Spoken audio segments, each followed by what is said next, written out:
तुमचा आजचा जो तिसरा पेपर आहे अर्थव्यवस्थेचा, तो आपण डिस्कस करणार आहोत क्वेश्चन बाय क्वेश्चन.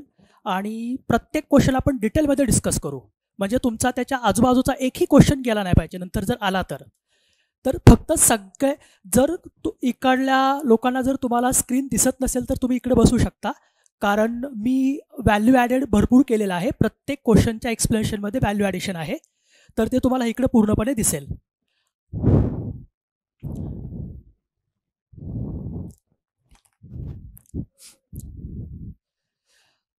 आणि तुम्ही जी स्पष्टीकरणाची तुमच्याकडे जी शीट आहे ना, ती बाजूला ठेवली तरी चालेल, किंवा तुम्हाला जर त्याच्यामध्ये काय ॲडिशन करायचं असेल तर तुम्ही करू शकता, किंवा नंतर तुम्ही ही PDF सरांकडून घ्याल, कारण याच्यामध्ये पूर्ण मी प्रत्येक क्वेश्चनमध्ये व्हॅल्यू ॲडिशन आहे.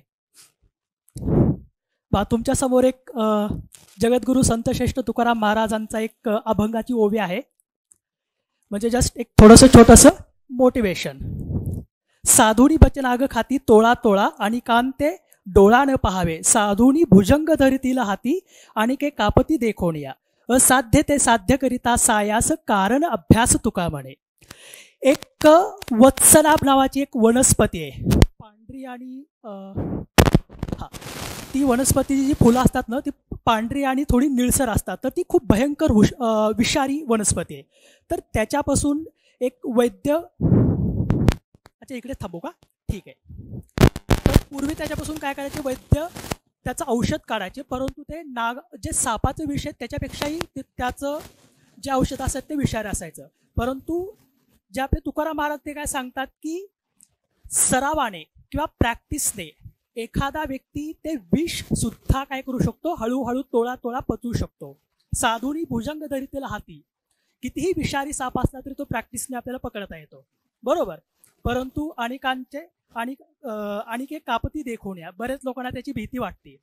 तुकाराम महाराज सुद्धा हेच म्हणतात की देवळामध्ये जाऊन तुमचं डोकं आपटू नका की मला देवा मला पास कर. ते सुद्धा सांगतात की तुम्हाला या जगामध्ये असाध्य कोणतीही गोष्ट नाहीये, फक्त त्याचं कारण अभ्यास असलं पाहिजे. तुम्ही जर व्यवस्थित चांगला अभ्यास केला तर तुम्हाला असाध्य सगळ्या गोष्टी साध्य होतील. आता ही सुद्धा एक्झाम, म्हणजे तुमचं जे ड्रीम आहे ते जर तुम्हाला अचीव करायचं असेल तर त्यासाठी आपल्याला अभ्यास करावाच लागणार आहे, आणि जास्त आपल्याला थापट पसारा करत बसायचा नाहीये. सो होप यू तुम्हाला समजलं असेल की असाध्य ते साध्य करिता सायाचं कारण अभ्यास तुका म्हणे. एक विन्से लोंबार्डी नावाचे अमेरिकेचे फुटबॉलपटू होते, त्यांनी सुद्धा एकदा म्हटलं होतं की practice doesn't make you perfect, only perfect practice makes you perfect. म्हणजे आपण बऱ्याच वेळा प्रॅक्टिस करत असतो क्वेश्चन सॉल्विंगची. बरेच लोक फक्त काय करतात, क्वेश्चन सॉल्व्ह करतात, PIQ सॉल्व्ह करतात आणि तसं ते नंतर तसं सोडून देतात, त्याची रिव्हिजन करत नाहीत. म्हणजे क्वेश्चन पेपरची सुद्धा रिव्हिजन करायला पाहिजे. बऱ्याच वेळा ते क्वेश्चन्स डायरेक्टली किंवा इनडायरेक्टली आपल्याला रिफ्लेक्ट होताना दिसतात आपल्या एक्झाममध्ये, मग ते PIQ असतील किंवा एखाद्या टेस्ट पेपरमधले क्वेश्चन्स असतील. सो डेली मिनिमम 40 ते 50 तरी क्वेश्चन सॉल्व्ह करा, आणि प्रॅक्टिस जेवढी जास्त तुम्ही प्रॅक्टिस कराल तेवढं जास्त चांगलं आहे, कारण आपल्यापुढे सर्वात मोठं आव्हान आहे की एका तासामध्ये 100 क्वेश्चन आपल्याला सॉल्व्ह करायचे आहेत. सो त्याच्यामुळं, आणि दुसरं म्हणजे आपल्याला 1/4 निगेटिव्ह मार्किंग असल्यामुळे जास्तीत जास्त क्वेश्चन म्हणजे सॉल्व्ह करण्याचा प्रयत्न करा, जास्तीत जास्त पेपर अटेम्प्ट करण्याचा प्रयत्न करा. बाकी तुम्हाला सांगायची गरज नाही, सगळे तुम्ही त्या बाबतीत अवेअर आहातच. सो आपण डिरेक्टली काय करू, 1 बाय 1 क्वेश्चन डिस्कशनला सुरू करू. बघा, पहिला क्वेश्चन काय, बँकामार्फत अग्रक्रम क्षेत्राला कर्ज पुरवठा केला जातो. अग्रक्रम क्षेत्रामध्ये पुढीलपैकी कोणते घटक येतात? एक आहे कृषी क्षेत्र, दुर्बल घटक, सूक्ष्म उपक्रम. याचा आन्सर काय, वरीलपैकी सर्व. बेटा तुम्हाला आन्सर शीट तर मिळाली असेलच याचं. हो, तर बघा, अग्रक्रम क्षेत्र PSL प्रायोरिटी सेक्टर लेंडिंग काय आहे. सगळ्यात महत्त्वाचं आपल्याला समजून घ्यावं लागेल की 1 जुलै 2015ला जी रिवाइज व्याख्या केली PSL सेक्टरची RBIने, सो त्याच्यामध्ये त्यांनी बघा हे खालचे क्षेत्र सगळे काय केलेले आहेत, इन्क्लूड केलेले आहेत, ज्याच्यामध्ये कृषी क्षेत्र आहे. आता कृषीची व्याख्या पण कधी कधी विचारली जाते. कृषीच्या व्याख्यामध्ये काय काय येतं, जे ॲग्रिकल्चर सेक्टर आहे त्याच्यामध्ये कृषी येतं, नंतर आणखी काय मत्स्य व्यवसाय येतो आणि वनीकरण येतं. त्याच्यामध्ये खाणकाम वगैरे येत नाही. राईट. सो हे लक्षात ठेवा, कारण बरेच विद्यार्थी कन्फ्यूज होतात की त्यांना वाटतं कृषी क्षेत्रामध्ये खाणकाम पण येतं, परंतु हे येत नाही. बऱ्याचदा हा जो क्वेश्चन आहे तो बऱ्याचदा त्यांनी विचारलेला आहे पूर्व मुख्यमध्ये, तर लक्षात ठेवा. नंतर सूक्ष्म, मध्यम आणि लघु उपक्रम. ॲक्च्युली अगोदर फक्त सूक्ष्म उपक्रमच फक्त याच्यामध्ये समाविष्ट केलं होतं, पण नंतर त्यांनी मध्यम आणि लघु उपक्रम पण ह्या अग्रक्रम क्षेत्रामध्ये घेतलेले आहेत. आता सगळ्यात महत्त्वाचं आणखी एक गोष्ट लक्षात ठेवायची की 1 जुलै 2020ला जी सेंट्रल गव्हर्नमेंट आहे, सेंट्रल गव्हर्नमेंटने या सूक्ष्म, मध्यम आणि लघु उपक्रमाची जी व्याख्या ती चेंज केलेली आहे. तर ती काय आहे एकदा तुम्ही बघून घ्याल. त्याचं जे गुंतवणूक आणि भांडवली मर्यादा आहे ती पूर्णपणे चेंज केलेली आहे, तो तेवढं फक्त बघून घ्या. नंतर निर्यात कर्ज आहे, शिक्षण आहे, गृह आहे, सामाजिक पायाभूत सुविधा आणि पुनर्निर्मितीक्षम ऊर्जा जे आहेत त्या आता 2015 याच्यामध्ये ऍड केलेलं आहे, आणि दुर्बल घटक आणि इतर. आता हे झालं फक्त अग्रक्रम क्षेत्रामध्ये असलेले घटक, पण अग्रक्रम क्षेत्र आणण्याची गरज का पडली किंवा अग्रक्रम क्षेत्राला कर्ज पुरवठा करण्याची गरज काय पडली, सगळ्यात महत्त्वाचं आपल्याला ते बघावं लागेल. तर बघा, 1900 तुमच्यासमोर एक स्लाइड आहे, त्याच्यामध्ये तुम्हाला दिसते की 1951 साली फक्त ज्या बँका होत्या, भारत स्वतंत्र झाल्यानंतर 1955ला एक SBI नावाची एक बँक होती, ती फक्त काय होती, शासकीय बँक होती आणि ती राष्ट्रीयकृत पण बँक होती. पण बाकीच्या ज्या बँका होत्या त्या सगळ्या खाजगी क्षेत्रामध्ये होत्या, आणि ह्या बँका काय करायच्या, हे जे अग्रक्रम क्षेत्र वरचं जे आपण बघितलं त्यांना जास्त कर्ज देतच नव्हत्या, त्या स्पेक्युलेटिव्ह इन्व्हेस्टमेंट करायच्या. म्हणजे त्यांच्याकडे आलेला पैसा एकतर ते मोठमोठ्या उद्योगपतींना द्यायच्या किंवा सोनं, हिरे अशा वस्तूंमध्ये काय करायच्या, त्या गुंतवायच्या, जेणेकरून त्यांना जास्तीत जास्त प्रॉफिट मिळेल. जे दुर्बल घटक होते किंवा सूक्ष्म उद्योग होते, कृषी होते, यांना ते कर्ज देतच नव्हत्या. तुमच्यासमोर दिसतं की 1951 साली उद्योगपतींना ते 34% एकूण कर्जाच्या वाट्यापैकी ते 34% त्यांना कर्ज देत होते. 1961ला तो आणखी वाढलं 51%, आणि 1968 साली तर कहरच झाला, जवळजवळ 67.5% एवढा एकूण कर्जाच्या 67.5% कर्ज ते फक्त उद्योगपतींना द्यायला लागले. बाकी 32.5% ते फक्त इतर गोष्टींना, आणि त्याच्यामध्ये पण जे दुर्बल घटक होते किंवा शेतकरी होते यांना तर ते फार म्हणजे 0.05% त्यांना कर्ज जायचं. सो त्याच्यामुळे ज्यावेळेस इंदिरा गांधींच्या लक्षात आलं, त्यावेळेस त्यांनी या कृषी क्षेत्राला किंवा या अग्रक्रम क्षेत्राला कर्ज पुरवठा करायचा म्हणून पहिलं पाऊल उचललं, ते म्हणजे 19 जुलै 1969ला त्यांनी काय केलं, 14 खाजगी बँकांचं राष्ट्रीयकरण केलं, ज्या बँकांच्या ठेवी ह्या 50 कोटीपेक्षा जास्त होत्या. आणि नंतर पुन्हा 15 एप्रिल 1980, ह्या दोन्ही डेट व्यवस्थित लक्षात ठेवायचे. स्पीड ओके ना, चालेल एवढा? हा. तर 15 एप्रिल 1980ला 6 बँकांचं परत त्यांनी राष्ट्रीयकरण केलेलं आहे, ज्या बँकेच्या ठेवी 200 कोटीपेक्षा जास्त होत्या. एवढंच नाही तर 1965-66ला आपल्याकडे जी हरित क्रांती आहे त्या हरित क्रांतीला सुरुवात केली होती. सो ह्या हरित क्रांतीमध्ये त्यांनी एक हाय हेल्डिंग व्हरायटी प्रोग्राम एक सुरू केला होता, HYVP.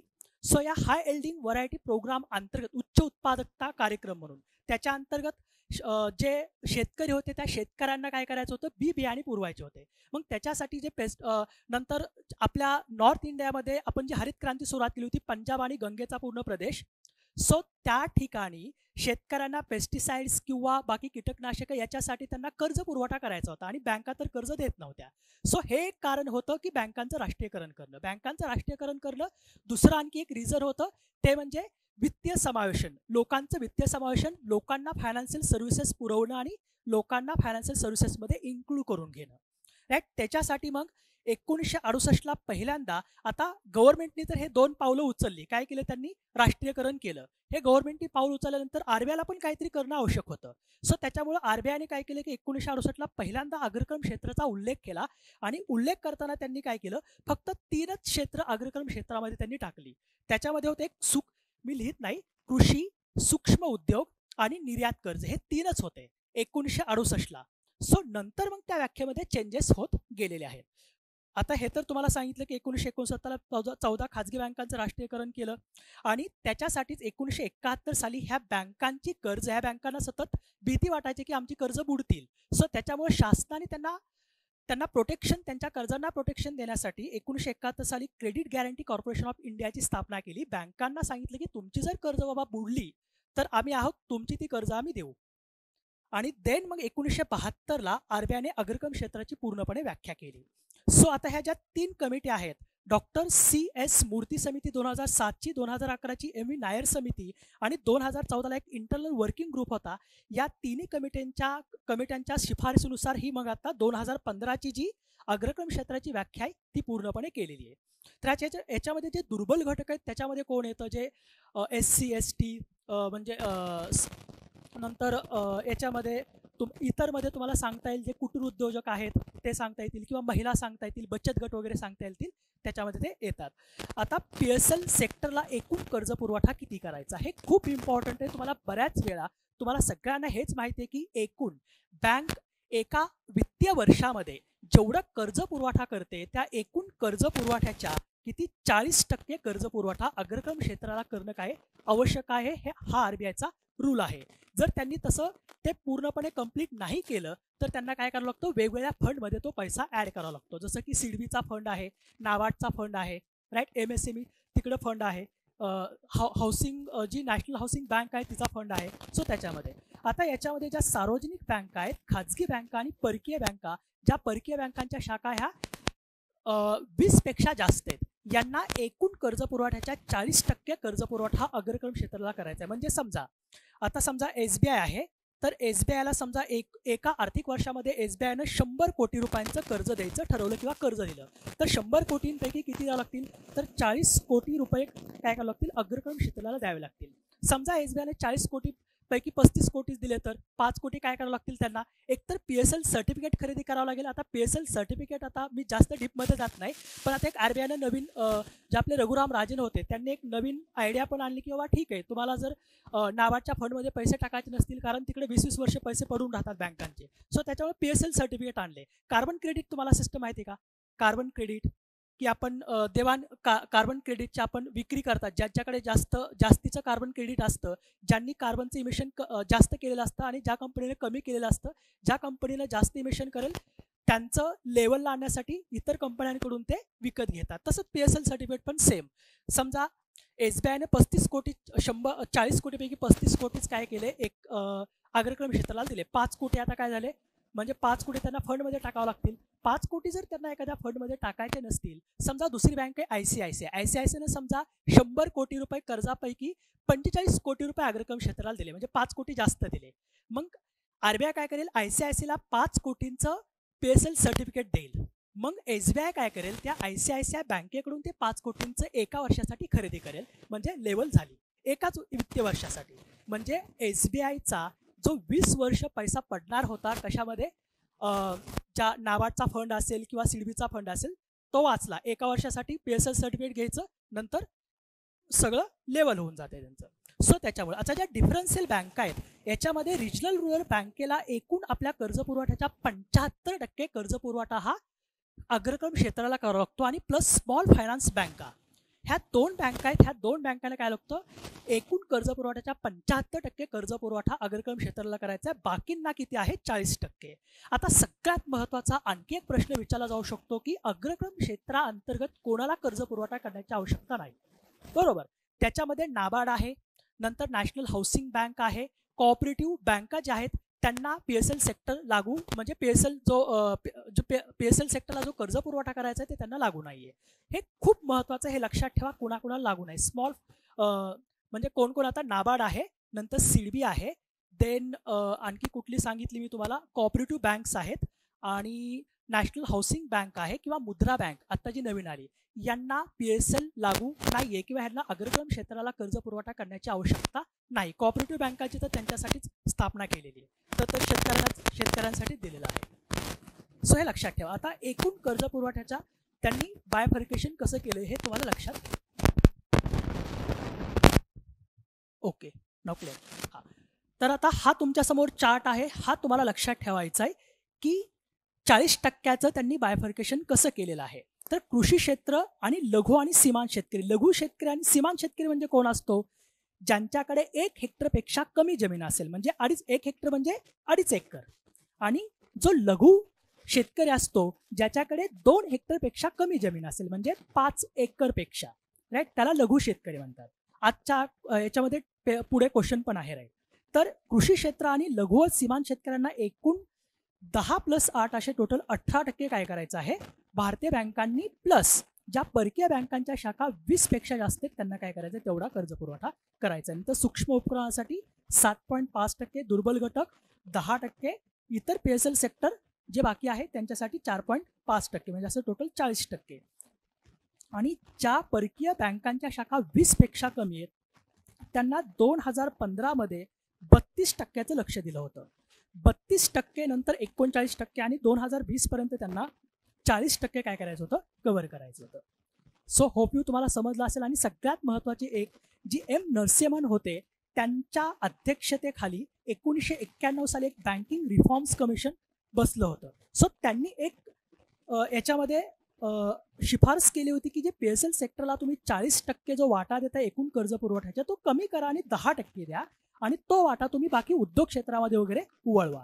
पण आणखी गव्हर्नमेंटने तसं केलेलं नाहीये. सो हे लक्षात ठेवा. बघा, M. नरसिम्हन यांच्या अध्यक्षतेखाली 3 वेळा समिती बसली होती. पहिल्यांदा 1975 साली वित्तीय समावेशन समिती होती. लक्षात ठेवा, फायनान्शियल इन्क्लुजन. 1991 साली आपण तिला M. नरसिम्हन 1 म्हणतो, ती की बँकिंग रिफॉर्म्स कमिशन होतं. आणि देन 1998 साली 97-98ला परत काय होतं, वित्तीय सुधारणा समिती होती. सो या 3 समित्या. आणि तुम्ही जर STI साठी परत मुख्याला तयारी करणार असाल ना तर या तिन्ही समित्यांच्या शिफारसी M. नरसिम्हन खूपच इम्पॉर्टंट कमिटी ही. सो त्याच्यामुळे ही बिलकुल विसरायची नाही. आणि तुम्ही लॉजिक लावून पण नंतर सॉल्व्ह करू शकता. बरेच क्वेश्चन लॉजिकल असतात. आता एखादा क्वेश्चन नंतर सांगेल की लॉजिक कसं अप्लाय करायचं वगैरे. चला पुढचा क्वेश्चन. होप यू तुम्हाला समजलं असेल. राईट, एवढं पुरेसं आहे. ठीक आहे ना, म्हणजे तुमचा सगळा कव्हर होईल, आजूबाजूच्या सगळ्या गोष्टी कव्हर होतील. पुढीलपैकी केव्हा 1000, 5000 आणि 10,000 रुपयांच्या नोटांचे विमुद्रीकरण करण्यात आले? कधी करण्यात आलं तर 16 जानेवारी 1978 साली. आता विमुद्रीकरण किंवा डिमॉनिटायझेशन म्हणजे काय असतं की पैशाचं लिगल टेंडर काढून घेणे. राईट, लिगल टेंडर म्हणजे काय तर त्याची कायद्याने दिलेली त्याला जी मान्यता असते ती काढून घेणे. राईट, आता पैसा कुठलाही पैसा असू द्या, 100 रुपयाची नोट असेल किंवा 500ची नोट असेल. राईट, मोदी 8 नोव्हेंबरचं स्पीच तुमच्या सगळ्यांच्या कानामध्ये आणखी घुमत असेल की काय होतं नेमकं ते. राईट, रात्री 12 वाजता त्यांनी घोषणा केली. सो त्या प्रकारे म्हणजे एखाद्या पैशाला जी कायद्याने मान्यता दिलेली असते ती काढून घेणं म्हणजे डिमॉनिटाईज करणं. म्हणजे त्या पैशाची कायद्यात्मक किंवा लिगल टेंडर जर काढून घेतलं तर त्या पैशाला अर्थ राहत नाही, तो एक फक्त कागद राहून जातो. राईट, त्याला म्हणतात विमुद्रीकरण म्हणजे लिगल टेंडर काढून घेणे. पहिल्यांदा स्वातंत्र्यापूर्वी 1946ला काढून घेतलं होतं. 500, 1000 आणि 10,000च्या नोटांचं म्हणजे लिगल टेंडर काढून घेतलं होतं किंवा विमुद्रीकरण करण्यात आलं होतं. देन 16 जानेवारी 1978ला, कारण 1954 साली परत ह्या 1000 आणि 10,000च्या नोटा सुरू केल्या होत्या गव्हर्नमेंटने. राईट, परंतु नंतर ज्यावेळेस 1978ला जनता गव्हर्नमेंट आलं मोरारजी देसाई यांच्या अध्यक्षतेखाली. राईट, त्यावेळेस मोरारजी देसाईंनी परत 1978ला मग काय केलं, 3 नोटांचं डिमॉनिटायझेशन केलं. ते होते 1000, 5000 आणि 10,000च्या नोटा. राईट, आणि आता 8 नोव्हेंबर 2016ला 500 आणि 1000च्या नोटा परत चलनातून आपण काय केलेल्या आहेत, बाद करून टाकलेल्या आहेत. सो लक्षात ठेवा, डिमॉनिटायझेशन किंवा विमुद्रीकरण म्हणजे काय असतं, लिगल टेंडर काढून घेणं. पुढचा क्वेश्चन. पुढीलपैकी कोणाच्या अध्यक्षतेखाली अप्रत्यक्ष चौकशी समिती जुलै 1976 मध्ये नेमण्यात आली? LK झा राज समिती, महावीर त्यागी समिती आणि जॉन मथाई समिती. 3चं एक उत्तर आहे. हा, LK झा समिती. बघा, कर सुधारणा समित्या जर बघितल्या, मी थोडं फास्ट घेतो. राईट, नंतर रिवाइज करताना तुम्ही हे PDF सरांकडून घ्या. बघा, 1952 साली पहिल्यांदा एक प्रत्यक्ष कर. आता तुम्हाला एक लक्षात ठेवायचं की कोणत्या प्रत्यक्ष कर सुधारणा समित्या होत्या आणि कोणत्या अप्रत्यक्ष कर सुधारणा समित्या होत्या. 1952 साली जॉन मथाई यांच्या अध्यक्षतेखाली समिती नेमली होती. जॉन मथाई सगळ्यांना माहीत असतील कोण होते, काय होते. 48-49ला ते. राईट, त्यांनी काय काय केलं. सो बघा, त्यांनी प्रत्यक्ष कर सुधारणा समिती होती. त्यांनी सगळ्यात महत्त्वाची एक शिफारस केली होती किंवा शेती उत्पन्नावर पण कर आकारा, परंतु ते केंद्र सरकारने काय केलंय, राज्यांकडे सोडून दिलेलं आहे. देन 1900, आता इथल्या महत्त्वाच्या फक्त तुम्हाला सांगतो. हा, LK झा समिती 1976ला त्यांनी अप्रत्यक्ष कर समिती होती. तर त्यांनी व्हॅल्यू ॲडेड टॅक्स आकारावा असं त्यांनी सांगितलं होतं आणि त्याच्या पुढे व्हॅल्यू ॲडेड टॅक्स आपण आकारायला आपण चालू केलं होतं. कारण व्हॅल्यू ॲडेड टॅक्स का आकारायचा होता, कारण जो कॅस्कॅडिंग इफेक्ट आहे, टॅक्स ऑन टॅक्स, आपण कॅस्कॅडिंग इफेक्ट कशाला म्हणतो की टॅक्स ऑन टॅक्स ज्यावेळेस जातो, एकदा टॅक्स भरल्यानंतरही पुढं पण ज्यावेळेस ती वस्तू विकायला जाते त्याच्यावर परत त्या टॅक्स ऑन टॅक्स जात होता. आता त्याला थोडा उशीर लागेल, बट एवढं लक्षात ठेवा की कॅस्कॅडिंग इफेक्ट टाळण्यासाठी वॅट आकारावर त्यांनी म्हटलं होतं. आता एक आणखी तुम्हाला लक्षात ठेवायची आहे की जी राजा चलया समिती होती 1991ची, प्रत्यक्ष आणि अप्रत्यक्ष कर सुधारणा समिती दोन्हीसाठी, राईट, या समितीनं सगळ्यात महत्त्वाची शिफारस केली होती ती म्हणजे सेवा कर, सर्व्हिस टॅक्स लागू करणे. या समितीच्या शिफारसीवरूनच 1994 साली सर्व्हिस टॅक्स लागू केला होता गव्हर्नमेंटने, राईट, जो की आता GST अंतर्गत गेलेला आहे. तर नंतर ह्यांनी सांगितलं की विक्री कराऐवजी वॅट लावा. आणि आता सगळ्यात महत्त्वाची समिती लक्षात ठेवायची ती म्हणजे 2002ची विजय केळकर समिती, कारण या समितीने GST लावा अशी शिफारस केली होती. बस एवढं लक्षात ठेवा, राईट. वरी एक आणखी एक समिती आहे, तर त्या समितीनं सांगितलं, याच्यावरती क्वेश्चन विचारलेत बघा, प्राध्यापक प्रोफेसर निकोलस कॅल्डोर समिती, राईट. त्यांनी एकदा विचारलं होतं की मालमत्ता कराऐवजी कोणते कोणते कर त्यांनी लावा म्हणून सांगितलं होतं वगैरे. चलो आगे चलते. चौथा क्वेश्चन काय की भारतात पुढीलपैकी कोणी प्लॅन इकॉनॉमी फॉर इंडिया या आपल्या ग्रंथातून सर्वप्रथम नियोजनाची संकल्पना मांडली? कोण होते ते? इंजिनियर, भारतरत्न आणि म्हैसूरचे दिवाण होते. ॲक्च्युली 1928 साली ज्यावेळेस 1928-29ला ग्रेट डिप्रेशन आलं होतं, राईट, त्याच्या अगोदर स्टॅलिनला त्याची धमक म्हणजे भनक लागली होती की स्टॅलिन USSRचा त्यावेळेसचा प्रमुख होता स्टॅलिन. तर 1928 साली स्टॅलिननी पहिल्यांदा राष्ट्रीय नियोजनाला सुरुवात केली होती USSR मध्ये, राईट. तर लक्षात ठेवायचं की राष्ट्रीय नियोजनाला सुरुवात कुठं झालेली आहे? आजचा रशिया आणि त्यावेळेसचा USSR. 1992ला डिइंटिग्रेशन झालं आणि नंतर रशिया वगैरे बाहेर पडले ते सगळे. सो 1928 ते 1932 या काळामध्ये पहिली पंचवार्षिक योजना त्यांनी लागू केली होती आणि नॅशनल प्लॅनिंगला सुरुवात केलं होतं. तर तेच पाहून M विश्वेश्वरय्यांनी सुद्धा यांनी म्हटलं की भारतामध्ये सुद्धा प्लॅनिंग करायला पाहिजे, प्लॅनिंग शिवाय पर्याय नाही. सो त्यावेळेस ब्रिटिश गव्हर्नमेंटला पण त्यांनी सांगितलं होतं की बाबा प्लॅनिंग शिवाय पर्याय नाहीये, प्लॅन करा किंवा मरा, नियोजन करा किंवा नष्ट व्हा. तर त्यांनी काय केलं होतं, 10 वर्षाचे प्लॅन प्रपोज केले होते आणि त्याच्यामध्ये त्यांनी इंडस्ट्रियलायझेशनवरती भर दिला होता. त्यांनी पुस्तक लिहिलं होतं the plan economy of India आणि त्याच्यामध्ये त्यांनी सर्वप्रथम काय मांडलेली आहे, भारताचे नियोजनाची रूपरेषा. बाकी खाली आहेत 1934ला फिक्की योजना, NR सरकार, राईट, प्रमुख भांडवलदार होते, प्रमुख भांडवलदारांची योजना होती. 1938 साली काँग्रेसचं हरिपुरा सेशन झालं होतं ज्याच्यामध्ये नॅशनल प्लॅनिंग कमिटीची स्थापना झाली होती जवाहरलाल नेहरू यांच्या अध्यक्षतेखाली. परंतु ती नंतर वर्किंग तिचं पूर्णपणे बंद झालं होतं कारण 1939 साली वर्ल्ड वॉर सेकंड सुरू झालं. परंतु 1945ला परत ती ॲक्टिव्ह झाली आणि याच समितीचं पुढं फार मोठं योगदान आहे की प्लॅनिंग कमिशन स्थापन करणं वगैरे वगैरे या सगळ्या गोष्टी.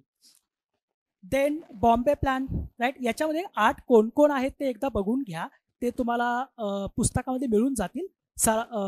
जे आपलं रमेश सिंगच्या पुस्तकामध्ये दिलेलं आहे ते सगळं. तर ते बॉम्बे प्लॅन होता, 8 प्रमुख उद्योगपतींनी चालू केला होता. भारताच्या इकॉनॉमिक डेव्हलपमेंटचा तो प्लॅन होता. 1944ला आर्थिक विकेंद्रीकरणाचा नारायण अग्रवाल यांचा गांधीयन प्लॅन सुरू केला होता. 1945ला M.N. रॉय यांची जनता योजना यांनी कुठलं पुस्तक लिहिलं होतं, 10 इयर पीपल्स प्लॅन, आणि त्याच्यामध्ये त्यांनी ॲग्रिकल्चर आणि प्रोडक्शनवरती जास्त भर दिला होता. हे लक्षात ठेवा. 2 पुस्तकं लक्षात ठेवा. 10 year peoples plan, peoples plan कोणाचा होता? M.N. रॉय. पीपल्स प्लॅन बघा, एक समाजवादी नेते होते एक, सो त्याच्यामुळे पीपल्स प्लॅन M.N. रॉय, आणि वरचं जी प्लॅन इकॉनॉमी फॉर इंडिया आहे ते विश्वेश्वरय्या यांनी लिहिलं होतं. बाकी सर्वोदय योजना जयप्रकाश नारायण, विनोबा भावे आणि महात्मा गांधी यांच्या विचारसरणीवर आधारित होते. सर्वोदय म्हणजे काय? सबका विकास. चला पुढे जाऊ. हा, भारताच्या लोकसंख्या वाढीची वैशिष्ट्ये व कालावधी यांच्या योग्य जोड्या जुळवा. याचं उत्तर काय? ओके, 2 दिलंय. 1901 ते 1921. बघा खाली एक चार्ट दिलेला आहे. 1901 ते 1921 पर्यंत थोडा कसा राहिला हा की थोडे स्थिर लोकसंख्येचा काळ होता. 1921 हे असं एक वर्ष होतं इंडियन हिस्ट्रीमधलं की जिथं लोकसंख्या कमी झाली. का? आता जसं कोरोना पॅन्डेमिक आलंय त्यावेळेस तसा स्पॅनिश फ्लू आला होता, स्पॅनिश फ्लू नावाचा. ज्यावेळेस पहिलं महायुद्ध संपलं आणि भारतीय सैन्य जे लढायला गेलं होतं पहिल्या महायुद्धात, ज्यावेळेस ते परत आले मुंबईमध्ये, तर मुंबईमधून सुरुवात झाली आणि दिल्लीपर्यंत पोहोचलं.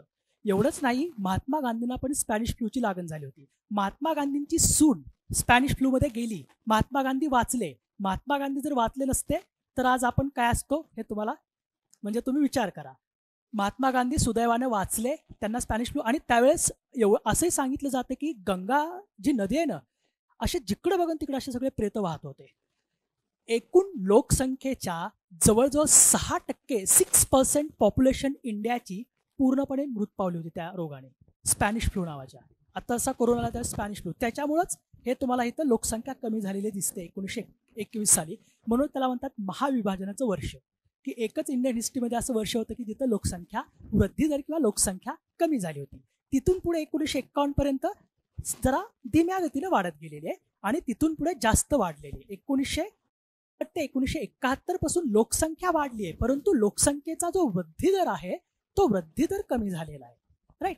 आता लक्षात ठेवा, लोकसंख्या वाढीचा जो वृद्धी दर आहे 1961 ते 1971 हे असं दशवार्षिक वृद्धी म्हणजे 10 वर्ष आहेत की ज्याच्यामध्ये लोकसंख्या वृद्धी दर सर्वाधिक जास्त होता.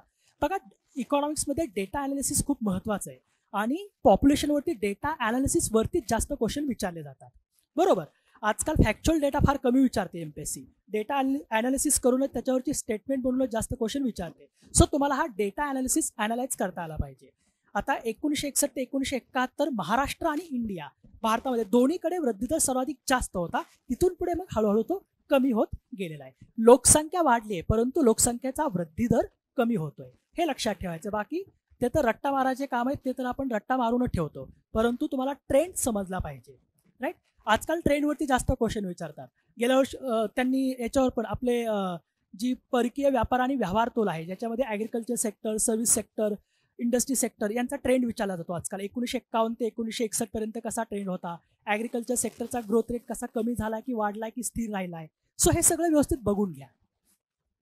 चला पुढे जाऊ. चलनवाढीच्या काळात सरकारच्या खालीलपैकी कोणत्या साधनांचा समावेश चलनविषयक धोरणाचा भाग नाही. आता इथे मॉनिटरी पॉलिसीचा भाग आपल्याला विचारला आहे. आता मॉनिटरी पॉलिसी याच्यामध्ये CRR आहे, SLR आहे. राईट.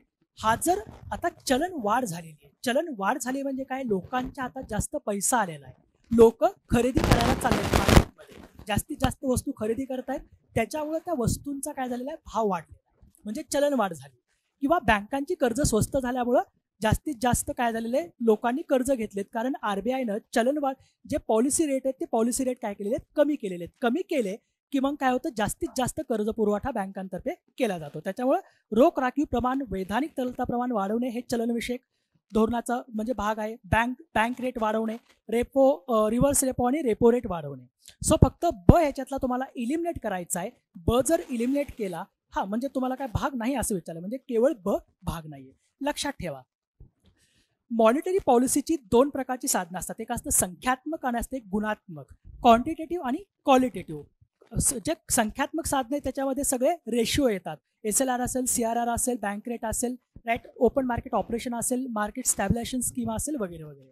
आणि जे गुणात्मक साधने त्याच्यामध्ये सीमांत नैतिकता, नंतर नैतिक समजावणे असेल, थेट कारवाई असेल, कर्जाचं प्रतिपादन वगैरे, ह्या गोष्टी त्याच्यामध्ये सगळ्या येऊन जातात. सो तुम्हाला ह्याच्यामध्ये आणखी काय सांगायचंय का, की हे तुम्हाला समजलंय? विचार, फक्त जेवढा जास्त तुम्ही विचार कराल ना तेवढा तुम्हाला हे सोपा क्वेश्चन जाईल.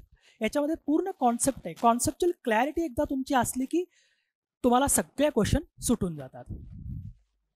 हे बघा, 2 गोष्टी आहेत. इन्फ्लेशन वाढल्यानंतर RBI काय करते आणि डिफ्लेशनमध्ये RBI काय करते. इन्फ्लेशन वाढलं तर RBI काय करते, स्वस्त पैशाचा पुरवठा कमी करते. पुरवठा कमी करते म्हणजे काय करते, की जो CRR, SLR जे पॉलिसी रेट आहेत त्यात ते वाढवते. आता समजा CRR आणि SLR दोघं मिळून समजा 30% दोन्ही मिळून आहेत. राईट. आणि समजा बँकांचा टोटल NDTL आजचा आहे समजा 100 कोटी रुपये. आजचा म्हणजे आजच्या net demand and time liabilities. Right. तर त्याच्यापैकी काय करावं लागतं, त्यांना काही पैसा स्वतःजवळ आणि काही पैसा RBI मध्ये ठेवावा लागतो. RBI मध्ये ठेवणारा पैसा काय CRR असतो आणि स्वतःजवळ ठेवणारा पैसा जो असतो SLR असतो, जो की आपल्याला पैशाच्या, प्रतिभूतींच्या आणि गोल्डच्या स्वरूपामध्ये त्यांच्याकडे ठेवता येतो, कारण तो तरल असतो. म्हणजे आज जर गोल्ड तुम्हाला 100 रुपये ग्रॅम मिळत असेल तर उद्या ते 102 रुपये होऊ शकतं. तर आता याच्या हे आता समजा हे दोन्हीचा मिळून रेट समजा 30% होतो, तर RBI काय करेल, इन्फ्लेशनमध्ये तो 40% करेल. म्हणजे 100 कोटीच्या 40 कोटी स्वतःजवळ जर पडून राहिले बँकांकडे, तर बँकांचे कर्ज घेणं महाग होईल. आधी जर 2% दराने मिळत असेल तर आता 3% दराने बँका देतील. मग लोक काय करतील, कर्ज घ्यायला जातील का, परत नाही जाणार आहेत. लोक महाग झाल्यामुळं, कर्ज महाग झाल्यामुळे लोक कर्ज घेणार नाहीत. सो त्याच्यामुळे किंवा वस्तू महाग झाली तर लोक नंतर वस्तू त्याचे रेट उतरेपर्यंत पण थांबतात. परंतु बऱ्याच वेळा इन्फ्लेशन वाढलेलं असतं त्या तोपर्यंत. महाग पैशाचं धोरण म्हणजेच काय, टाईट मनी पॉलिसी. डिअर मनी पॉलिसी म्हणजे काय, जास्त आपण बघा एका नळाखाली हंडा लावतो आणि नळ फुल सोडतो. हंडा भरल्यानंतर आपल्याला हळूहळू तोटी काय आवळावं लागते ना, तसं आरबीआय करते. तोटी आवळते म्हणजे काय करते की पॉलिसी रेट वाढवायला चालू करते, तोटी आवळायला चालू करते. टाईट डिअर मनी पॉलिसी. आणि हॉकिश मनी पॉलिसी म्हणजे काय, हॉकिश म्हणजे आपली जी मार्केट असतं किंवा इकॉनॉमी त्याच्यावरती झडप घालून पैसा काढून घेते, म्हणजे याच्यासारखं घारीसारखं. हॉकिश ॲक्च्युली आता हा जो वर्ड आहे अमेरिकन इकॉनॉमीमध्ये वापरतात, आपल्याकडे नाही. आणि जर डिफ्लेशन चलन घट झाली तर पैशाचा पुरवठा वाढवायचा, म्हणजेच काय स्वस्त पैशाचं धोरण. म्हणजे पॉलिसी रेट काय करायचे, कमी करायचे. कमी केले की बँकांचे कर्ज स्वस्त होतात, मार्केटमध्ये परत पैसा खेळवला जातो. परंतु आरबीआय नेहमी काय करते, न्यूट्रल मनी पॉलिसी राबवण्याचं काम करते. जास्त चलनवाढ पण होऊ देत नाही, जास्त चलनघट पण होऊ देत नाही. राईट. सो या गोष्टी लक्षात ठेवा. पुढचा क्वेश्चन आपण पाहूया. सापेक्ष दारिद्र्य, रिलेटिव्ह पॉवर्टी, संकल्पनेबाबत विधानांचा विचार करा. या संकल्पनेत देशातील जीवनमान खर्चाचा विचार करून त्या आधारावर एक न्यूनतम उपभोग स्तर निर्धारित केला जातो. हे याच्यामध्ये केलं जातं. हे कशामध्ये केलं जातं, निरपेक्ष दारिद्र्यामध्ये केलं जातं. आणि भारतामध्ये दारिद्र्य रेषा ठरवण्यासाठी सापेक्ष दारिद्र्याचा यूज केला जात नाही. आपल्याकडे निरपेक्ष मानकं विचारात घेतली जातात. राईट. सापेक्ष मानकं आपल्याकडे विचारात घेतली जात नाहीत, कारण सापेक्ष मानकं जर आपण विचारात घेतली तर जास्तीत जास्त दारिद्र्य आढळेल. त्याच्यामुळे भारतामध्ये सापेक्ष रिलेटिव्ह पॉवर्टी विचारात घेतली जात नाही. आपल्याकडे निरपेक्ष मानकांचाच विचार केला जातो. हा, याचं उत्तर काय आहे, फक्त अ सोडून, म्हणजे अयोग्य विधान आपल्याला विचारलंय. ब आणि क तर काय आहे, योग्य आहे. या संकल्पनेत देशातील विषमतेचे चित्र स्पष्ट होते. आता तुम्हाला कळून जाईल. देन सापेक्ष दारिद्र्य प्रत्येक देशात आढळते. यस, प्रत्येक देशात आहे. श्रीमंत गरीब प्रत्येक देशात आहे. सो म्हणजे केवळ अयोग्य आहे. बघा, निरपेक्ष दारिद्र्य म्हणजे काय, व्याख्या बऱ्याचदा विचारली जाते की किमान जीवनावश्यक गरजांची. किमान जीवनावश्यक गरजा म्हणजे कुठल्या, अन्न वस्त्र निवारा. हे आपल्या काय किमान जीवनावश्यक गरजा आहेत. त्या गरजांची पूर्तता करण्यासाठी आवश्यक किमान उत्पन्नाचा अभाव म्हणजे काय असतं, निरपेक्ष दारिद्र्य. जी वर्ल्ड बँकेनं जी आपल्याला दारिद्र्याची व्याख्या केलेली ती आता किती केलेली, 2015 पासून किती केलेली आहे, $1.9. $1.92. म्हणजे एखादा व्यक्ती, हे कसं आहे की एखादा व्यक्ती एका दिवसामध्ये $1.90 म्हणजे साधारणतः इंडियन रुपीजमध्ये $140. म्हणजे आता जर आपण तसं पकडलं तर म्हणजे $1.90 एखादा व्यक्ती दिवसाला कमवून स्वतःच्या उपभोगावरती खर्च करू शकत नाही तर त्या व्यक्तीला बीपीएल समजलं जातं. अन्यथा ती व्यक्ती एपीएल असते. आणि ही जी पॉवर्टी गॅप लाईन आहे ती आपल्याला काय दर्शवते, तर समजा एपीएल आता समजा दारिद्र्य रेषेवरील लोकांचं जे सरासरी उत्पन्न आहे, समजा आपण घेऊ 30,000, राईट. आणि बीपीएल लोकांचं समजा 20,000 सरासरी उत्पन्न आहे. आता ही दारिद्र्याची रेषा किंवा पॉवर्टी गॅप लाईन काय दर्शवते आपल्याला, गरिबी रेषा, की शासनाने ही दारिद्र्य दूर करण्यासाठी उत्पन्नाची किती तूट भरून काढावी लागेल हे आपल्याला याच्यावरून कळून येतं. सो निरपेक्ष दारिद्र्यावरून आपल्याला ऍक्च्युअल पॉवर्टी एखाद्या देशामध्ये किती आहे हे समजतं, सापेक्ष दारिद्र्यावरून नाही. सापेक्ष दारिद्र्यामध्ये काय केलं जातं, हाय इन्कम, मिडल इन्कम आणि लो इन्कम यांचे जे कुटुंब संस्था असतात. ओके, वेट, तुम्हाला बोर होत नाही ना आवाज?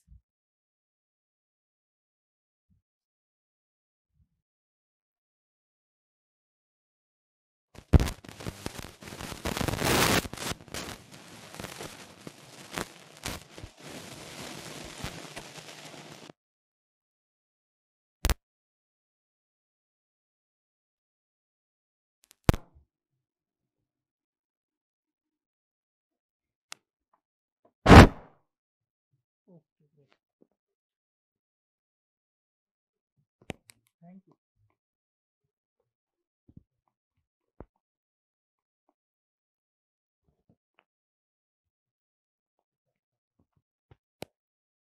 ओके, आता येतो सगळ्यांना आवाज व्यवस्थित?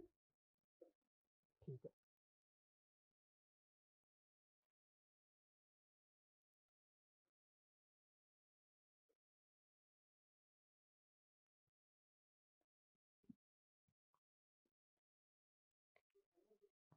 हँडमेड मग असंच ठीक आहे, असा जरी राहिला तरी चालेल. अच्छा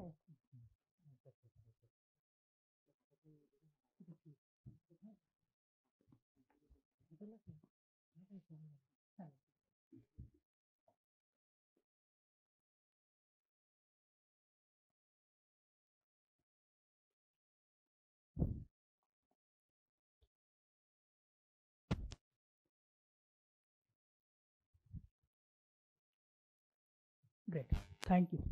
आता येतोय सगळ्यांना व्यवस्थित आवाज? ओके. बघा, सापेक्ष दारिद्र्यामध्ये काय केलं जातं की जे इन्कम आहे ना, म्हणजे लो इन्कम फॅमिली असेल किंवा मिडल इन्कम असेल किंवा हाय इन्कम फॅमिली असेल, या कुटुंबाचं जे उत्पन्न असेल ते चढत्या क्रमाने काय केलं जातं, अरेंज केलं जातं आणि त्यांची एक सरासरी काढली जाते.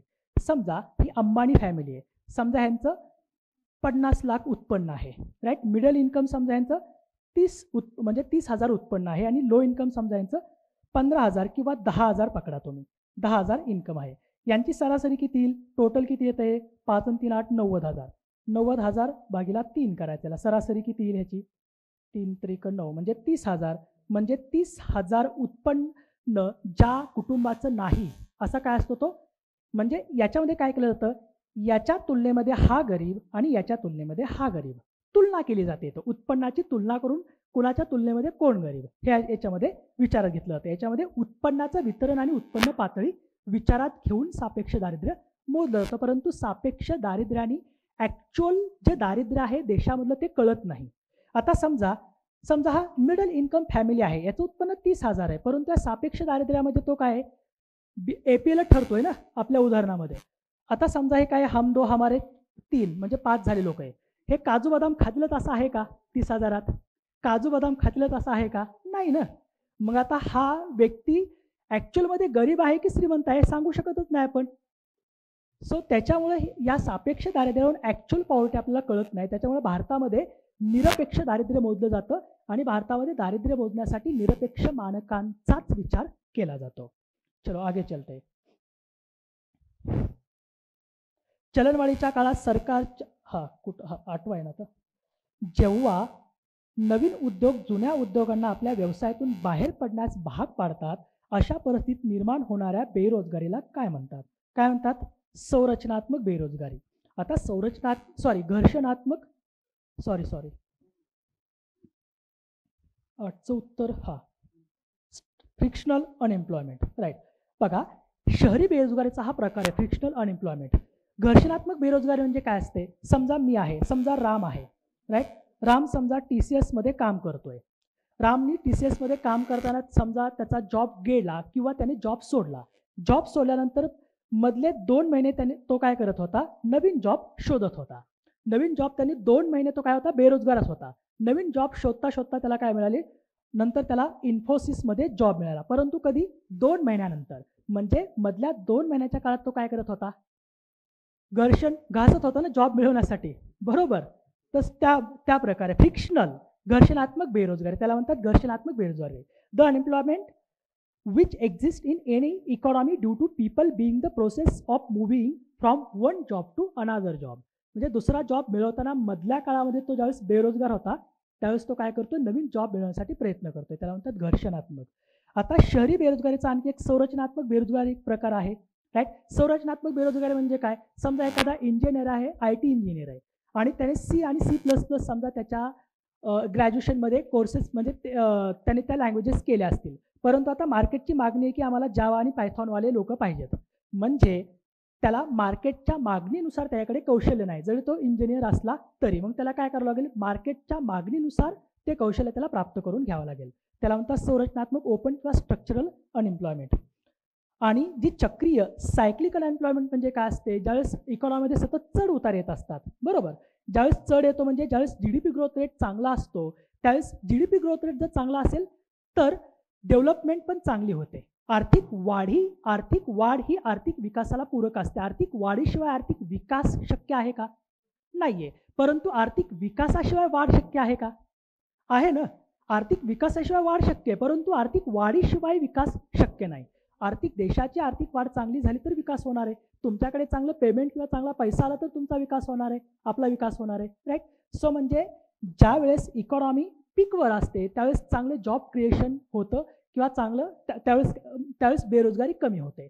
ज्यावेळेस आपला जीडीपी ग्रोथ रेट कमी होतो, आत्ता आपला जीडीपी ग्रोथ रेट कमी आहे, कोरोना पॅन्डेमिकमुळे बऱ्याच लोकांचे रोजगार गेले, ग्रोथ रेट कमी झाला, बऱ्याच लोकांचे रोजगार गेले, घरी बसले, राईट. आता ते काय करतात, स्ट्रक्चरल घर्षणात्मक अनएम्प्लॉयमेंट किंवा आपण त्याला काय म्हणतो फ्रिक्शनल अनएम्प्लॉयमेंट झालेले आहेत, ते आता प्रयत्न करतायत. चलो, बाकी तर ग्रामीण बेरोजगारी अदृश्य किंवा प्रचंड गायस अनएम्प्लॉयमेंट म्हणजे काय असतं की आवश्यकतेपेक्षा जास्त लोकांनी काम करणं शेतीमध्ये, राईट. याच्यामध्ये एक गोष्ट लक्षात ठेवा, आता समजा 1 एकर शेती आहे, त्या 1 एकर शेतीमध्ये एका वर्षात मी जर समजा भात लावला आणि भात लावण्यासाठी मला फक्त 6 व्यक्तीची गरज आहे, 6 व्यक्तीनं पण भात लावून जर त्या एका वर्षात मला 2 टनाचं उत्पन्न मिळत असेल आणि त्याच शेतीमध्ये समजा हे 20 लोक काम करून पण मला 2 टन उत्पन्न मिळतंय, म्हणजे याच्यामध्ये काय हो, हे बाकीचे जे 14 लोक आहेत यांची जी सीमांत उत्पादकता आहे ती काय आहे, 0 आहे, राईट. यालाच म्हणतात प्रचंड किंवा अदृश्य बेरोजगारी. जे एक्स्ट्राचे लोक असतात त्यांची सीमांत उत्पादकता जी काय असते 0 असते, म्हणजे आवश्यकतेपेक्षा जास्त लोकांनी काम करणं. चलो आगे चलते. पुढीलपैकी कोणते 10व्या पंचवार्षिक योजनेचे लक्ष्य सांगता येतील. पहिलं काय, हे सगळेच आहेत बहुतेक, वरीलपैकी सर्व. आपण 10व्या पंचवार्षिक योजनेच्या काही महत्त्वाच्या गोष्टी बघूया आपण. बघा, 10वी पंचवार्षिक योजना कधी सुरू झालेली आहे, 1 एप्रिल 2002 ते 31 मार्च 2007 या 5 वर्षासाठी 10वी पंचवार्षिक योजना लागू केली गेली होती. अध्यक्ष कोण होते, अटल बिहारी वाजपेयी. पुढे 2004 मध्ये सरकार बदललं आणि UPAचं सरकार आलं, ज्याचे पंतप्रधान कोण होते, मनमोहन सिंग. त्याच्यावर नंतर मनमोहन सिंग 10व्या पंचवार्षिक योजनेचे अध्यक्ष बनले. उपाध्यक्ष वगैरे लक्षात ठेवा, फक्त लक्षात तुम्हाला ठेवायचं की 10व्या पंचवार्षिक योजनेमध्ये एक वुमन एम्पॉवरमेंटची, एक स्त्री सशक्तीकरणाची एक त्रिसूत्री स्वीकारली होती. ती कुठली होती तर सामाजिक, आर्थिक आणि लिंग सबलीकरण. आणि याच योजनेमध्ये NDCचा ग्रेटर रोल का आलेला आहे. बघा, एकदा राज्यसभेला पण क्वेश्चन विचारला होता की स्टेट आणि सेंटर यांच्यासाठी मॉनिटरेबल टार्गेट्स दिले होते ठरून वेगवेगळे, राईट. आता हा क्वेश्चन तुम्हाला बऱ्याच पुस्तकामध्ये मिळत नाही, जे आता अपडेट होतात पुस्तकं त्याच्यामध्ये मिळत नाही, पण तुम्ही रमेश सिंग वगैरे जर वाचलं तर त्याच्यामध्ये सगळं ते ऑलरेडी आधीच दिलेलं आहे, राईट. तर त्याच्यामध्ये सगळं दिलं होतं की PRI इन्स्टिट्यूशन्स, म्हणजे इथे काय केलं, नियोजनाचं विकेंद्रीकरण केलेलं आहे. आणि जे PRI इन्स्टिट्यूशन्स आहेत म्हणजे पंचायती राज संस्था प्लस राज्य यांना त्यांनी नियोजनामध्ये सहभागी करून घेतलेलं आहे. म्हणजे इथं त्यांनी काय केलंय, टॉप डाऊन मॉडेल तर आपलं होतंच, वरून खाली, वरी नियोजन तयार होतं आणि नंतर खाली यायचं प्लॅनिंग कमिशनचं, राईट. परंतु त्यांनी आता बॉटमला पण लक्ष द्यायला सुरुवात केली 10व्या पंचवार्षिक योजनेमध्ये विकेंद्रित नियोजनावरती भर देऊन, आणि राज्य आणि सेंटरला वेगवेगळे टार्गेट त्यांनी ठरवून दिले, ते त्यांना काय करायचे होते, अचीव्ह करायचे होते, राईट. याच्यामध्ये शिक्षण आणि शिक्षणावरती जास्त खर्च केला म्हणून ह्याला शिक्षण योजना किंवा लोकांची योजना म्हटलं जातं. याच्यामध्ये कृषी क्षेत्राला प्राईम मुव्हिंग फोर्स म्हणून मान्यता दिलेली आहे आणि प्रत्येक वर्षी 1 कोटी रोजगार निर्मितीचं त्यांनी लक्ष ठेवलं होतं, परंतु जे की शक्य नाही झालं.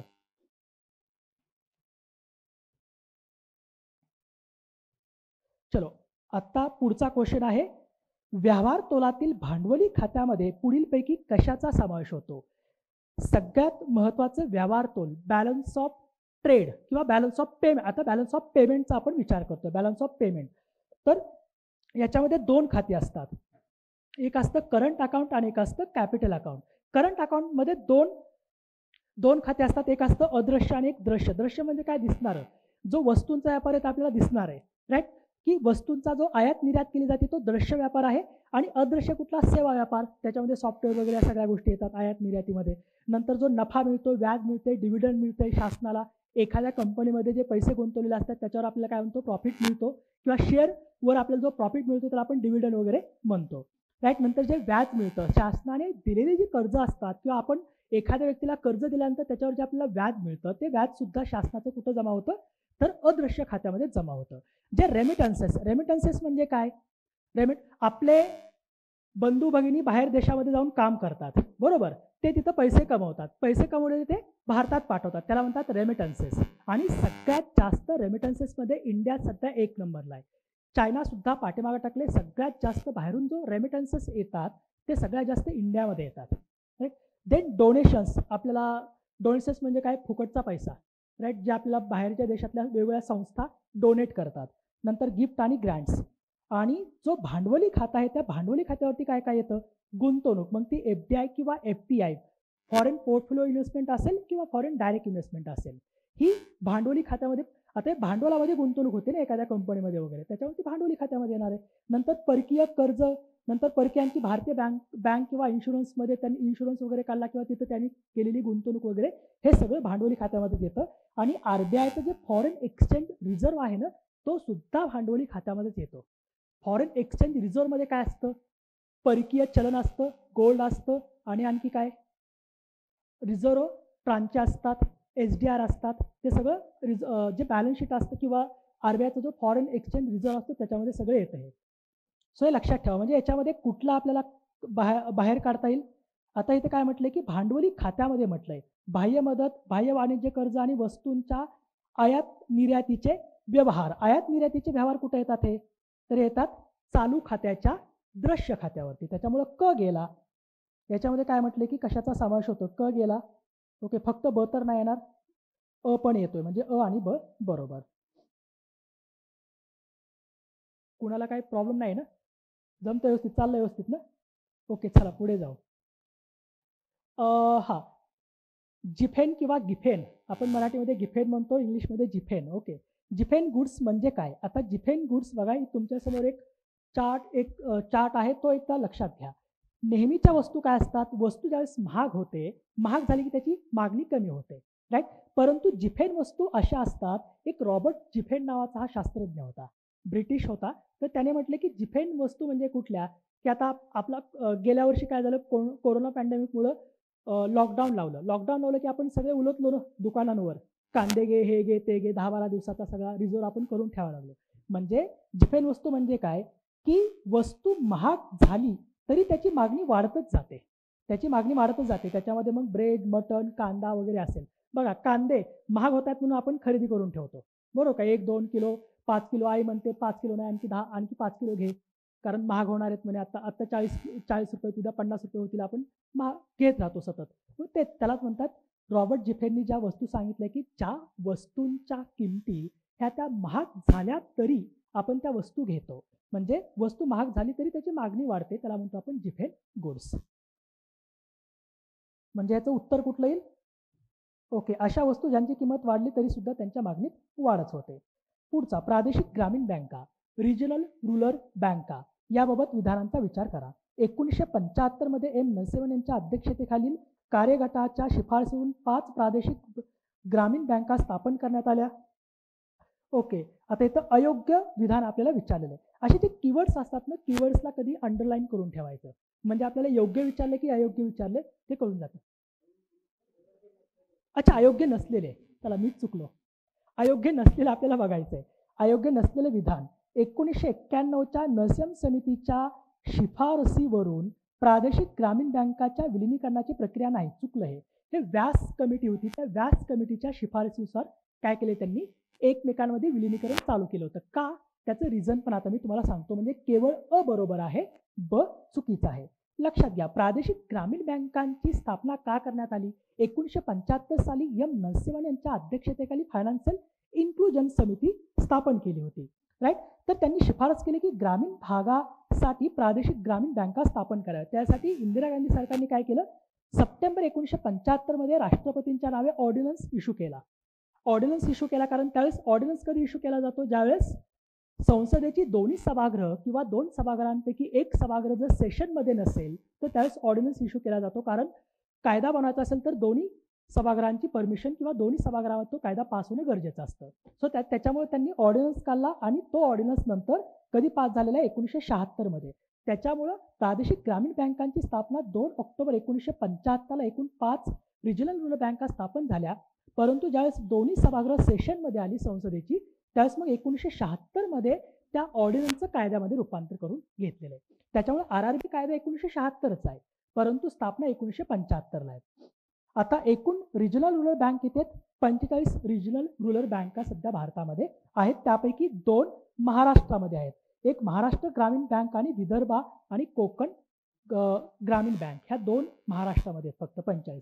आता लक्षात ठेवा, यांचं भांडवलीकरण 1976च्या कायद्याने केलं की एकूण आता जी RRB स्थापन करताना काय केली जाते, RRB स्थापन केली जाताना याच्यामध्ये एकूण जे त्यांचं जे ऑथराइज कॅपिटल आहे 5 कोटी, ह्या 5 कोटीपैकी 50% वाटा आरआरबी स्थापन करताना केंद्र सरकार उचलतं, 15% राज्य सरकार उचलतं, ज्या राज्यामध्ये ती स्थापन करायची ते राज्य सरकार, आणि जी स्पॉन्सर बँक असते पुरस्कृत बँक, राईट, हे आरआरबीची ती 35% वाटा उचलते.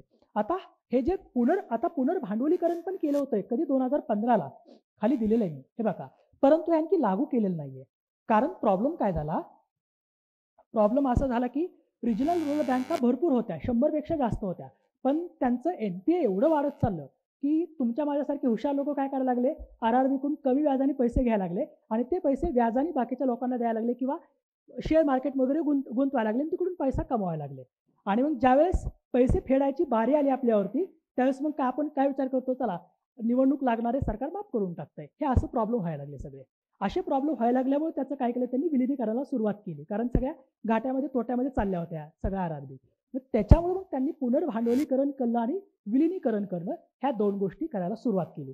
तर पहिल्यांदा विजय केळकर समिती 1987ला म्हटलं होतं की एक्स्ट्राच्या आरआरबी आता स्थापन करू नका, नाहीतर हे बच्चू यादव सारखे लोक काय करतात, श्रीमंत असेच होत चाललेत, राईट. सो त्याच्यामुळं, आणि 1991ला एम नरसिंह समिती जी होती, त्या एम नरसिंह समितीने याचं पुनर्भांडवलीकरण करण्याची त्यांनी काय केलेली शिफारस केली होती. पुढे मग जी व्यास समिती होती, त्या व्यास समितीच्या शिफारसीनुसार 2004 पासून आरआरबीचं एकमेकांमध्ये विलिनीकरण करण्यात आलं आणि ज्या 100पेक्षा जास्त आरआरबी होत्या त्या आता किती 45 ठेवलेल्या आहेत, राईट. आणि 2010ला पुन्हा पुनर्भांडवलीकरण रिकॅपिटलायझेशन करण्यासाठी डॉक्टर चक्रवर्ती यांनी पण ती शिफारस केलेली आहे. तरी कशासाठी स्थापन केले ते सगळ्यात महत्त्वाचे या गोष्टी आहेत की रिजनल रुरल बँकेचा उद्देश काय, हा पूर्वपरीक्षा आणि मुख्य परीक्षेमध्ये विचारला जाऊ शकतो. जे छोटे आणि सीमांत शेतकरी, शेतमजूर, ग्रामीण कारागीर यांना पुरेसा वित्तपुरवठा करणे, कृषी, ग्रामीण उद्योग आणि ग्रामीण विकास साधण्याच्या उद्देशानं प्रादेशिक ग्रामीण बँका स्थापन केलेल्या आहेत, राईट. तर या पुरस्कृत बँकेतर्फे म्हणजे कडून स्थापन केल्या जातात. एक स्पॉन्सर बँक असते, फक्त त्याच्यामध्ये सेंट्रल गव्हर्नमेंट आणि स्टेट गव्हर्नमेंटचा थोडा वाटा दिलेला असतो. चलो, त्याच्यामुळे ह्यांना लहान व्यक्तींच्या बँका म्हणून गणलं जातं. पुढे जाऊ, बघा, मिश्र अर्थव्यवस्थेचा स्वीकार भारताने कोणत्या आर्थिक धोरणापासून स्वीकारला. भारत स्वतंत्र झाल्यानंतर आपण मिश्र अर्थव्यवस्था स्वीकारली होती, परंतु पुन्हा 1950ला आपण काय केलं, आदेशात्मक इकॉनॉमी किंवा प्लॅन इकॉनॉमी आपण स्वीकारली. कारण त्याचा आता सांगतो मी तुम्हाला. मिश्र अर्थव्यवस्था, तुम्हाला सगळ्यांना माहिती की 1929 साली ग्रेट डिप्रेशन आलं होतं.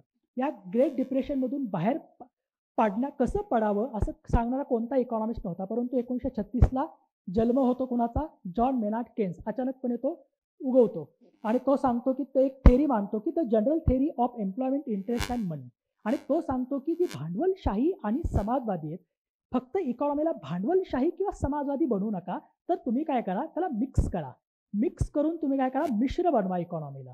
तो असं देतून त्या सल्ल्यानेच पुन्हा मग नॅशनल प्लॅनिंगला पण USSR मध्ये वगैरे सुरुवात होते. आणि सगळ्यात महत्त्वाचं, दुसऱ्या महायुद्धामध्ये सगळ्या इकॉनॉमी सगळ्या पडलेल्या होत्या, परंतु USSRची इकॉनॉमी थोडी स्टेबल राहिलेली होती. कारण काय, तर त्यांनी नॅशनल प्लॅनिंगला, राष्ट्रीय नियोजनाला सुरुवात केली होती कोणी, स्टॅलिननी. त्याच्यामुळं सो यानेच काय केलं होतं की शिफारस केली होती की तुम्ही अर्थव्यवस्थेला मिश्र बनवा. त्याच्यामुळं मिश्र अर्थव्यवस्थेमध्ये काय असतं, सार्वजनिक आणि खाजगी दोन्हींचं सहअस्तित्व याच्यामध्ये असतं पूर्णपणे. त्याच्यामुळे बघा, स्वातंत्र्य आधी आपली पूर्ण भांडवलशाही होती, कारण ब्रिटन हा भांडवलशाही देश होता. ब्रिटनचं आपल्यावर राज्य असल्यामुळे आपली अर्थव्यवस्था भांडवलशाहीच असणार आहे. परंतु स्वातंत्र्यानंतर आपण तिला मिश्र बनवलं. परंतु 1950ला ज्यावेळेस नेहरू USSRच्या दौऱ्यावर गेले होते, त्यांनी बघितलं की दुसऱ्या महायुद्धामध्ये त्यांनी इकॉनॉमीला कसं स्टेबल ठेवलं किंवा इकॉनॉमी कशी चांगली ठेवली हे बघितलं. आणि हे बघितल्यानंतर मग त्यांनी आल्यानंतर त्यांनी सुद्धा USSR सारखंच नॅशनल प्लॅनिंग स्वीकारलं. त्याच्यामुळे 1950ला पुन्हा आपण काय केलं, प्लॅनिंग कमिशनची स्थापना केली आणि राष्ट्रीय नियोजनाला सुरुवात केली. जे राष्ट्रीय नियोजन आपण कुणाकडून घेतलेलं आहे, USSR कडून. आणि प्रादेशिक नियोजन कुणाकडून घेतलंय आपण, US कडून, अमेरिकेकडून प्रादेशिक नियोजन घेतले, जे की 4थ्या पंचवार्षिक योजनेपासून आपण प्रादेशिक नियोजनाला सुरुवात केली आहे. खूप महत्त्वाचं आहे, लक्षात ठेवा, राईट. आर्थिक जे राष्ट्रीय नियोजन आपण रशियाकडून घेतलं आणि प्रादेशिक नियोजन आपण हे अमेरिकेकडून घेतलेलं आहे. अमेरिकेने जी टेनेसी व्हॅली अथॉरिटी होती 1916ला स्थापन केली होती आणि टेनेसी व्हॅली अथॉरिटी स्थापन करून तिथला त्या पर्टिक्युलर प्रदेशाचा विकास करायला सुरुवात केलं होतं आणि तेच इंदिरा गांधींनी बघितलं आणि इंदिरा गांधींनी 1969 चौथी पंचवार्षिक योजना लागू केली. त्या चौथ्या पंचवार्षिक योजनेमध्ये US कडून प्रादेशिक नियोजनाला काय केली सुरुवात केली भारतामध्ये सुद्धा, हे लक्षात ठेवा. पुढे मग 1950ला आपण काय केलं, मिश्राऐवजी आदेशात्मक नियोजनात्मक इकॉनॉमीला सुरुवात केली. पुन्हा 1984 7व्या पंचवार्षिक योजनेपर्यंत आपली इकॉनॉमी कशी होती, आदेशात्मक होती. 7व्या पंचवार्षिक योजनेमध्ये सायन्स अँड टेक हे असं एकमेव क्षेत्र होतं ज्या क्षेत्रामध्ये आपण सूचनात्मक नियोजनाला सुरुवात केली. फक्त सूचना देणं, राईट, गव्हर्नमेंट फक्त सूचना द्यायला लागलं. परंतु ज्यावेळेस आपल्याला 1990ला झटके बसले की मग 1991 पासून आपण काय केलं, 8व्या पंचवार्षिक योजनेपासून पूर्णपणे सूचनात्मक नियोजनाला सुरुवात केली. म्हणजे भारताचं नियोजन कसं होतं, आदेशात्मक होतं, सूचनात्मक होतं आणि भौतिक सुद्धा होतं. कारण दुसऱ्या पंचवार्षिक योजनेमध्ये आपण काय केलंय, भौतिक नियोजनाला सुरुवात केली होती, औद्योगिकरणावरती भर देऊन.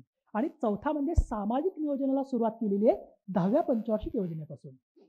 नंतर पुढे आपण सोशल सेक्टरवर जास्त भर दिला, त्याच्यामुळे सामाजिक नियोजन. भारताचं नियोजन हे आर्थिक नियोजन नाही, आर्थिक नियोजन हे आर्थिक नियोजन असतं, परंतु ते त्याला आपण म्हणू शकत नाही. भारताचं नियोजन 4 प्रकारचं होतं, आदेशात्मक, सूचनात्मक, भौतिक आणि सामाजिक. सामाजिक कधीपासून सुरू झालं, 10व्या पंचवार्षिक योजनेपासून. आणि सूचनात्मक, आदेशात्मक आणि भौतिक कधी, हे लक्षात ठेवा. हे खूप महत्त्वाच्या गोष्टी आहेत, ह्या तुम्हाला मेन्ससाठी कधीही उपयोगी पडतील आणि ह्याच्यावर सतत क्वेश्चन पण विचारले जातात. सो होप यू तुम्हाला समजलं असेल. 1991ला आपण LPG धोरण स्वीकारलं, लिबरलाइज, कारण आपल्यावर IMFनी स्ट्रक्चरल रिफॉर्म्स आपल्यावर म्हणजे स्वीकारले होते, संरचनात्मक उपाय आपल्याला त्यांनी काय केले होते, आपल्यावर लादले होते की तुम्ही तुमच्या इकॉनॉमीला काय करा, खुलं सोडून द्या, ग्लोबलाइज करा, प्रायव्हेटलाइज करा, कारण पूर्णपणे बांधलेली होती आपली इकॉनॉमी. शासन ठरवल तेच. म्हणजे टाटा जर शासनाकडे गेले की मला उद्योग सुरू करायचा, तर टाटाला वर्ष 2-2 वर्ष फेऱ्या मारावं लागत होत्या. कशासाठी, लायसन्स घेण्यासाठी. आता तसं आहे का, नाही, आता लायसन्स पटकीनं आपल्याला मिळून जातं. दॅट इवन टेस्लाचे जो एलन मस्क आहे त्याला गडकरी सुद्धा म्हणतात की तू फक्त ये, तू आल्या तुझ्या हातात लायसन्स देतो, सगळी प्रक्रिया मीच करतो, तू फक्त ये. सो पुण्यामध्ये प्रकल्प येणार होता तो, बट गेला एका IAS ऑफिसरच्या चुकीमुळे तो गेला बेंगळुरूला. ॲक्च्युली तो IAS ऑफिसर तिकडला स्वतः, त्याचं केडर होतं महाराष्ट्र. एका चुकीमुळे तो टेस्लाचा प्रोजेक्ट बेंगळुरूला गेला, पुण्यातला. आता तो आपला लॉस आहे पुण्यातल्या यांचा, पण ठीक आहे, इंडियासाठी होतोय, कुठंतरी होतोय. पुढे जाऊ आपण आता. ओके, हा क्वेश्चन तर तुम्ही सोडवा, काय प्रॉब्लेम आहे. फक्त इथं तुम्हाला फक्त मी व्हॅल्यू ॲडिशन करेल याच्यामध्ये, कशामध्ये, आर्थिक वर्षामध्ये.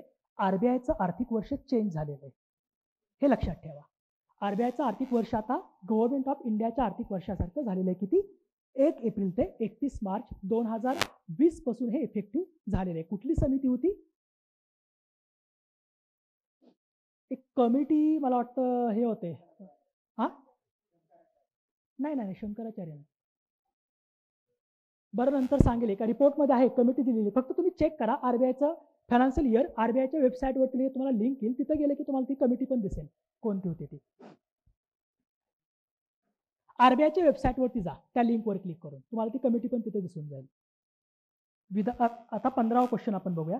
आपण जरा कमी हळूहळू चाललोय का, नाही ना, व्यवस्थित समजते सगळ्यांना, चला ठीक आहे. म्हणजे तुम्हाला सगळ्या गोष्टी क्लिअर होतील. बाकी काय तुम्हाला सगळं दिलेलं आपलं राहिलं तरी नंतर आपण ते घेऊ शकतो. ज्या अंदाजपत्रकात अंदाजित जमेपेक्षा अंदाजित खर्च कमी दाखवले जातात त्या अंदाजपत्रकास तुटीचं, बघा, तुटीचा अर्थसंकल्प म्हणजे काय असतो, जेव्हा शासनाचा खर्च हा जमेपेक्षा जास्त असतो.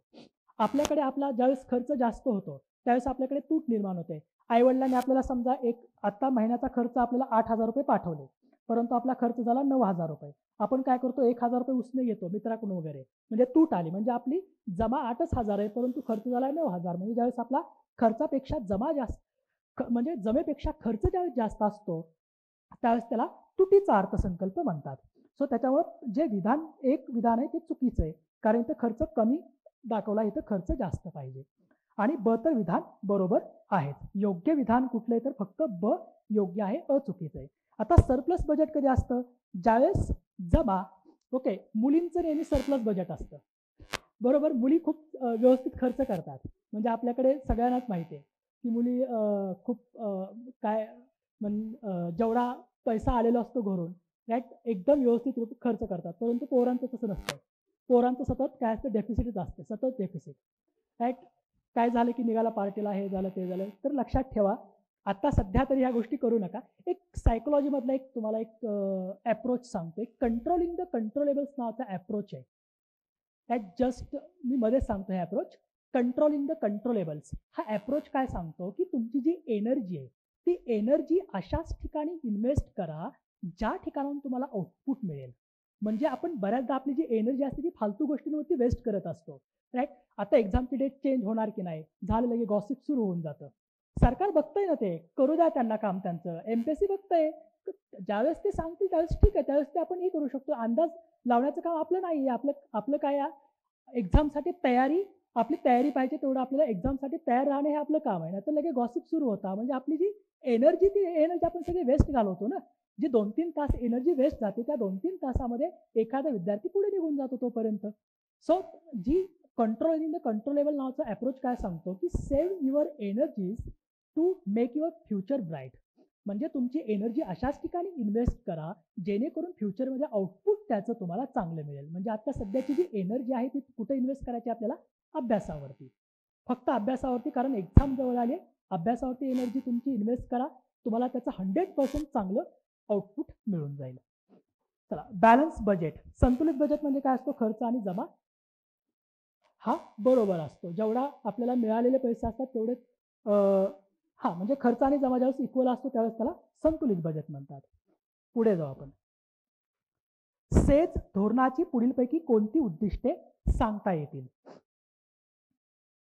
आणि साधारणतः किती वेळा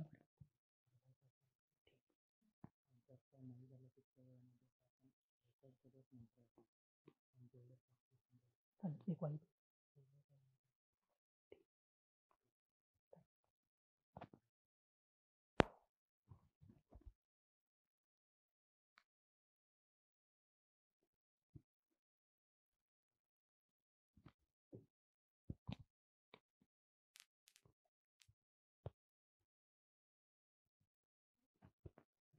थँक्यू. विन्स्टन चर्चिल सगळ्यांना माहिती आहेत का? माहिती आहे सगळ्यांना विन्स्टन चर्चिल. ज्या विन्स्टन चर्चिलनं दुसरं महायुद्ध जिंकून दिलं ब्रिटनला, त्याच विन्स्टन चर्चिलला तिथल्या नागरिकांनी 1946च्या सार्वत्रिक निवडणुकामध्ये नाकारलं होतं. त्यांना निवडून नव्हतं दिलं. राईट. त्यांना घरी बसवलं होतं. म्हणजे तुम्हाला सांगायचं आहे की नेहमी ऑप्टिमिस्टिक कसं राहायचं. ज्यावेळेस त्यांना घरी बसवलं त्यावेळेस त्यांनी एका स्पीचमध्ये म्हटलं होतं की and pessimist sees the difficulty in every opportunity and optimist sees the opportunity in every difficulty. म्हणजे एक आशावादी व्यक्ती एखाद्या डिफिकल्टीमध्ये पण त्याला अपॉर्च्युनिटी दिसत असते, परंतु एक निराशवादी व्यक्ती त्याला एखादी चालून आलेली अपॉर्च्युनिटीमध्ये पण त्याला काय असते, त्याला काय दिसते? सतत डिफिकल्टी दिसत असते, अवघडच दिसत असतं. कारण आता ही सर्वात मोठी आपल्याला अपॉर्च्युनिटी चालून आलेली आहे. पोस्ट भरपूर आहेत, म्हणजे as compare to back years. Right. So भरपूर पोस्ट आहेत, त्याच्यामुळे ही खूप चांगली अपॉर्च्युनिटी आपल्याकडे चालून आली. त्याच्यामुळं तुमची एनर्जी चांगली व्यवस्थित सेव्ह करून ठेवा. राईट. सो जस्ट एक कोट आठवून सांगितला मी. आता पुढचा 16 नंबर क्वेश्चन. सेज धोरणाची पुढीलपैकी कोणती उद्दिष्टे सांगता येतील? हे काय याचं 16चं 4 असेल नाही का? 16चं 3 आहे. ओके. अ क ड. हां बघा, वस्तू आणि सेवांच्या निर्यातीत प्रोत्साहन देण्यासाठीच आपण सेज सुरू केलं होतं. राईट. कृषी उत्पन्न नाही, कृषी उत्पन्नात देश तसेच आंतरराष्ट्रीय स्तरावर स्पर्धेस उत्तेजन देणं. कृषीसाठी आपण वेगळं आपण काय केलेलं आहे? ॲग्रिकल्चरल एक्सपोर्ट झोन आपण तयार केलेले आहेत. राईट. ते सेज अंतर्गत येत नाहीत. त्याच्यामुळे आपल्याला ब काय करता येईल? इलिमिनेट करता येईल. राईट. ब गेला, हा गेला. आता याच्यामध्ये अ आणि क दिलाय आणि 1 आणि 3 मध्ये आता आन्सर आपलं कुठंतरी असायला पाहिजे. क काय? देशी व विदेशी स्रोतांपासून गुंतवणुकीस प्रोत्साहन देणे. अगदी बरोबर आहे. अ आणि क. आता ड काय? रोजगाराच्या संधी निर्माण करणे. अगदी बरोबर आहे. म्हणजे अ कड्याचं उत्तर येईल. बघा, आपल्या देशाची जी कॅड आहे, करंट अकाउंट डेफिसिट. राईट. म्हणजे चालू खात्यावरची तूट खूप वाढत चालली होती आणि ती तूट आपल्याला कमी करायची होती. त्याच्यामुळे निर्यातीला प्रोत्साहन द्यायचं होतं. त्याच्यामुळे पहिल्यांदा 1964 मध्ये गव्हर्नमेंटने पाऊल उचललं, एक्सपोर्ट प्रोसेसिंग झोन. आणि कांडलामध्ये पहिलं एक्सपोर्ट प्रोसेसिंग झोन आपण सुरू केलं. राईट. ज्या एक्सपोर्ट प्रोसेसिंग झोनचं नंतर 2005 मध्ये सेजमध्ये कन्वर्ट करण्यात आलं. एक्सपोर्ट प्रोसेसिंग झोनचं सेजमध्ये कन्वर्ट करण्यात आलं आणि ईपीजेडी कॉन्सेप्ट काढून टाकली. हे कशासाठी केलंय सगळं? ॲग्रिकल्चर एक्सपोर्ट झोन किंवा एक्सपोर्ट ओरिएंटेड युनिट्स हे कशासाठी? एक्सपोर्ट वाढवण्यासाठी. मोर एक्सपोर्ट वाढला, राईट, जास्तीत जास्त प्रोडक्शन होईल. जास्तीत जास्त प्रोडक्शन झालं तर काय होईल? एम्प्लॉयमेंट जनरेशन होईल, राईट. एक्सपोर्ट जास्त झाला तर इकॉनॉमीची ग्रोथ चांगली होईल आणि इकॉनॉमीची ग्रोथ चांगली झाली तर इकॉनॉमीचं डेव्हलपमेंट सुद्धा, आर्थिक वाढीबरोबर आर्थिक विकास सुद्धा चांगला होऊन जाईल. सो 2000चे अटल बिहारी वाजपेयी जे गव्हर्नमेंट होतं, 2000 साली त्यांनी एक्झिट पॉलिसी आणली होती, एक्सपोर्ट इम्पोर्ट पॉलिसी. ह्या एक्सपोर्ट इम्पोर्ट पॉलिसीमध्ये त्यांनी सेस धोरण काय केलं होतं, म्हणजे त्याची तरतूद केली होती, जे सेस धोरण पुढे मनमोहन सिंग सरकारने लागू केलेलं आहे. ह्याचे ऑब्जेक्टिव्ह काय होते की वस्तू आणि सेवांच्या निर्यातीत प्रोत्साहन देणे, काही ठराविक वर्षांसाठी करमुक्त झोन तयार करणे, किंवा त्यांनी काय केलं, असे एक सेज तयार केले किंवा हे असं असं सेज आहे, एवढी एवढी जमीन आहे, याच्यामध्ये जर तुम्ही येऊन काय केलं, बिझनेस स्थापन केला तर आम्ही तुम्हाला काय करू, त्या बिझनेसमॅनला सांगितलं की आम्ही तुम्हाला एवढ्या एवढ्या वर्षासाठी आयकरातून किंवा कॉर्पोरेशन टॅक्समधून आम्ही काय करू, तुम्हाला सूट देऊ. आता बिझनेस जर जास्त स्थापन झाले तर एम्प्लॉयमेंट जनरेशन चांगली होणार आहे. सो रोजगाराच्या संधी निर्माण होणार आहेत, देशी आणि विदेशी गुंतवणुकीला चालना मिळणार आहे, निर्यात वृद्धी होणार आहे. सो त्याच्यासाठी मग शेवटी काय केलं, सेज 2005 साली मनमोहन सिंग गव्हर्नमेंटनी कायदा पास केला आणि 10 फेब्रुवारी 2006ला तो अंमलात आला. आणि जे एक्सपोर्ट प्रोसेसिंग झोन होते त्याचं सगळं कन्व्हर्जन सेजमध्ये करण्यात आलं. त्याच्यामुळे पहिला कांडला जो एक्सपोर्ट प्रोसेसिंग झोन होता तो आशिया खंडातला पण होता आणि भारतातला पण होता. तोच नंतर सेज पण पहिलाच बनला. कांडला म्हणजे गुजरातमध्ये, राईट, तो पहिला सेज आहे. नंतर मुंबई, सांताक्रूज वगैरे त्या ठिकाणी बाकी सेज एक्सपोर्ट प्रोसेसिंग झोन होते ते पण सगळे सेजमध्ये कन्वर्ट झाले. सगळ्यात महत्त्वाचं, सेजमध्ये 100% परकीय गुंतवणुकीला मान्यता दिलेली आहे, हे लक्षात ठेवा. चलो आगे चलते. कुठला आता 17वा क्वेश्चन. खालीलपैकी मागणी ताणजन्य चलनवाढीची कारण नसलेले पर्याय शोधा. ताणजन्य नसलेला, रिझर्व्ह बँकेचे स्वस्त पैशाचे धोरण, यस, हे असू शकतं. लोकसंख्या वाढ असू शकतं. काळा पैसा पण असू शकतो. कृषी उत्पन्नातील चढ उतार हे ताणजन्य चलनवाढीचं कारण नाहीये. त्याच्यामुळे आन्सर 4 येईल. बघा, मागणी ताणजन्य म्हणजे काय असतं? डिमांड पूल इन्फ्लेशन. डिमांड पूल म्हणजे काय? ज्यावेळेस लोकसंख्या वाढते किंवा लोकांच्या हातात पैसा येतो त्यावेळेस लोक काय करतात, बघा, आपल्याकडे जर एक्सेसिव्ह मनी आला, आपल्याकडे समजा सतत आपल्याला आईवडील महिन्याला 8,000 पाठवत आहेत, पण अचानकपणे दिवाळी आली, वडील म्हटले चल 10,000 रुपये घे तुला, आपण 2,000 रुपये एक्स्ट्रा झाले, लगेच आपले खिशातले पैसे उड्या मारायला लागतात. आपण काय करतो, मार्केटमध्ये जातो, हे घे ते घे, आपण त्या गोष्टी खरेदी करायला लागतो. म्हणजे हातात पैसा आला की तो आपल्या हातात राहत नाही, राईट. आपण काय करतो, लगेच खर्च करायला सुरुवात करतो. सो म्हणजे आता समजा, आता हे उदाहरण घ्या, आता समजा ही टाटाची फॅक्टरी आहे. ह्या टाटाच्या फॅक्टरीमध्ये ही नॅनो गाडी तयार होते. कच्चा माल, कामगार, वीज आणि सगळं प्रोडक्शन कॉस्ट मिळून समजा 80,000 रुपयाला ही गाडी तयार होती आणि ती पुढे मार्केटमध्ये समजा 1 लाखाला, म्हणजे त्याच्यामध्ये जीएसटी वगैरे सगळे टॅक्सेस इन्क्लूड होऊन ती 1 लाखाला विकली जाते, राईट. परंतु अचानक काय झालं, मागणी वाढली कारण गाडी स्वस्त आहे. मध्यमवर्गीय लोकांना पण ती परवडायला लागली. ज्या लोकांचे 20-25 हजार पेमेंट आहे त्या लोकांना पण ती गाडी परवडायला लागली EMI वर घेण्यासाठी. कारण 1 लाखात गाडी मिळते म्हणल्यानंतर सगळेच लोक काय करतात, गाडी घ्यायला जातात. कारण मध्यमवर्गीय लोकांचं एकच स्वप्न असतं, चांगलं घर असावं, चांगली गाडी असावी, बरोबर, घरी गाडी असावी, बायको पोराला फिरवायला. सो त्याच्यामुळे मग हे लोक काय करतात, गाडी स्वस्त तर चला, मग आधी 2 लोक गेले तर पुन्हा 4 लोक जायला लागतात, पुन्हा 10 लोक जायला लागतात. म्हणजे त्या गाडीची मागणी वाढते. गाडीची मागणी वाढली की प्रोडक्शन म्हणजे त्यांचं जे प्रोडक्शन असते ती प्रोडक्शन लेवल सध्या तेवढीच असते, परंतु गाडीची मागणी वाढलेली असते. गाडीची मागणी वाढली की ऑटोमॅटिकली मग काय करतील, गाडीची किंमत वाढ होईल पुढे. लगेच मागणी वाढली की किंमत वाढ होते. म्हणजे काय, आपण तिला काय केलंय, ओढलंय त्या मागणीला. त्याच्यामुळे ती काय झाली, मागणी ताणजन्य, आपणच तिला ओढलं, त्याच्यामुळे ती वस्तू महाग झाली. त्यामुळे त्याला डिमांड पूल, डिमांड वाढल्यामुळं गाडीची किंमत वाढली. आणि कॉस्ट पुश असतं. कॉस्ट पुश इन्फ्लेशन म्हणजे काय असतं, दाबजन्य, खर्च दाबजन्य. ती काय असते की जर त्या गाडीची प्रोडक्शन कॉस्ट वाढली, कच्चा माल, कामगारांनी स्ट्राईक केला, आमचं पेमेंट वाढवलं, कच्चा मालाचे भाव वाढले किंवा विजेचा दर वाढला, तर मग ते पुढे प्रोडक्शन कॉस्ट काय होते, वाढते. प्रोडक्शन कॉस्ट त्या गाडीची वाढली की पुढे त्या गाडीची किंमत वाढते. म्हणजे पाठीमागून काय केलंय, पुश केलंय, कॉस्ट पुश. पाठीमागून पुश केल्यामुळे पुढे गाडीची किंमत वाढते, त्याला म्हणतात कॉस्ट पुश इन्फ्लेशन. सो लक्षात ठेवा, डिमांड पुल इन्फ्लेशन जास्त ते कशामुळे येतं आणि कॉस्ट पुश इन्फ्लेशन कशामुळे येतं. शासकीय खर्चात वाढ झाल्यानंतर शासन जास्तीत जास्त योजनावरती खर्च करतं. योजनावरती आता समजा MG नरेगावरती यावर्षी 40,000 कोटी खर्च केले, दुसऱ्या वर्षी 50,000 कोटी खर्च केले, 10,000 कोटी जास्त खर्च केला, लोकांच्या हातात पैसा वाढला थोडा. म्हणजे वेगवेगळ्या योजनावरती शासन खर्च करतं. त्यात ती खर्च केला की तो मार्केटमध्ये पैसा येणार आहे चालून लोकांच्या हातात. सो शासकीय खर्चात वाढ झाली की लोकांच्या हातातला म्हणजे जो M0 असतो, म्हणजे त्या असतो बेस मनी जो असतो M0, तो M0 वाढतो. आता मनी कॉन्सेप्ट तुम्हाला माहित असतील, M0, M1, M2 काय असतं ते. M0 पायाभूत पैसा वाढला की पुढे काय होतं, पायाभूत पैसा जेवढा वाढेल तेवढं पुढे काय होतं, पैसा किंवा इन्फ्लेशन वाढतं पुढे, किंवा पैसा लोकांच्या हातात जास्त येतो. म्हणजे पायाभूत पैसा जर जास्त वाढला तर पुढे M3 पण काय होतं, जास्तीत जास्त पतनिर्मिती व्हायला पण पुढे सुरुवात होते. सो शासकीय खर्चात वाढ झाली की काय होणार, लोकांच्या हातात पैसा आला, लोक लगेच खरेदी करायला जाणार आहेत, इन्फ्लेशन येणार आहे, म्हणजे मागणी ताणजन्य. तुटीचा अर्थ बघा, सगळ्यात महत्वाची कॉन्सेप्ट डेफिसिट फिनान्सिंग. तुटीचा अर्थ भरणा करण्यासाठी शासन काय करतं.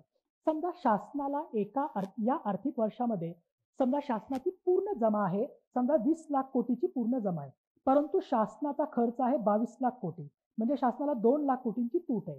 मग अशा वेळेस शासन ही तूट भरून काढण्यासाठी काय करतं, पहिलं म्हणजे बॉरोविंग फ्रॉम द पब्लिक.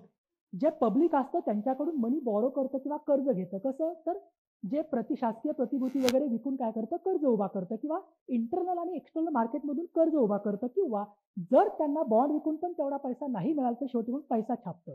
त्याला म्हणतात डेफिसिट फिनान्सिंग किंवा तुटीचा अर्थभरणा करणे. तुटीच्या अर्थभरणासाठी शासन काय काय करतं हे खूप महत्वाचं आहे, राईट. सो हे तुटीच्या अर्थभरणा, मग आता 2 लाख कोटींचा तुटीचा त्यांनी अर्थभरणा केला म्हणजे शासनाने तेवढा खर्च पुढे केलाय, बरोबर का. त्याच्यामुळे काय लोकांच्या हातात परत पैसा आला. नंतर रिझर्व्ह बँकेचं स्वस्त पैशाचं धोरण, ते तर मगाशीच आपण डिस्कस केलं. स्वस्त पैशाचं धोरण म्हणजे काय, पॉलिसी रेट कमी केले की कर्ज स्वस्त होतात, कर्ज स्वस्त झाले की लोकांच्या हातात पुढे पैसा खेळायला लागतो. काळा पैसा जो असतो, काळा पैसा जर मार्केटमध्ये जास्त आला तर ऑटोमॅटिकली काय होणार आहे, भाव वाढ होणार आहे, लोकांच्या हातात तो पैसा काळा, जे मोठे इंडस्ट्रियलिस्ट असतात किंवा वेगवेगळे काय म्हणतात आपलं जे गृहनिर्माण संस्था वगैरे, तिथं भरपूर काळा पैसा पूर्ण आपल्याकडे. मॉरिशियस आणि सिंगापूरमधून आपल्याकडे जास्त FDI का होते, तो भारतीयांचाच पैसा ऍक्च्युली. हे लोक काय करतात साले, हवालामार्फत तो पैसा तिकडे पाठवतात, भारतातलाच पैसा तोच परत येतो, त्याच्यामुळे FDI तिकडून जास्त होते. हे हवालामार्फत तिकडे पाठवतात कारण त्या टॅक्स हेवन कंट्री आहेत, तिकडे पाठवायचं आणि तिकडून भारतामध्ये तो परत गुंतवायचा, भारतातच पैसा असा येतो. म्हणजे असं खाण्यापेक्षा ते असं खात आहेत, असा फिरून पैसा तो आणायचा आणि त्याला पांढरा करायचा, म्हणजे तो ब्लॅक मनीचा व्हाईट मनी असा करतात. त्याच्यामुळे मॉरिशियस आणि सिंगापूरमधून जास्त आपल्याकडे FDI होते, तो पैसा भारतीयांचाच आहे. हे लक्षात ठेवा. नंतर आणखी कुठले कुठले कारण आहेत, परकीय गुंतवणूक वाढली की आता समजा एक परकीय गुंतवणूक FDI वाढली की काय होणार आहे, जॉब क्रिएशन जास्त होणार आहे. जो बेरोजगार होता त्याला आता रोजगार मिळाला, म्हणजे तो काहीतरी पैसे कमवायला लागला, पैसे कमवायला लागले की मग तो चैनीच्या गोष्टी वगैरे घ्यायला जाईल, राईट. त्याच्यामुळे पण काय होतं, डिमांड वाढते, लोकसंख्या वाढ, हात वाढले, खाणारे लोक वाढले, घरातले खाणारे लोक वाढले की आपल्याला खर्च पण जास्त करावा लागतो, बरोबर का. लोकसंख्या वाढली की काय होतं, लोकसंख्या वाढली तरी भाव वाढ होऊन जाते, कारण मागणारे किंवा खाणारे तोंड किंवा मागणारे हात वाढतात.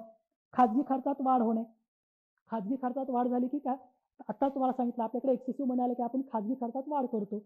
इव्हन आता नोबेल पुरस्कार गेल्या वर्षी कुणाला मिळाला, भारताचे कोण होते, बॅनर्जी.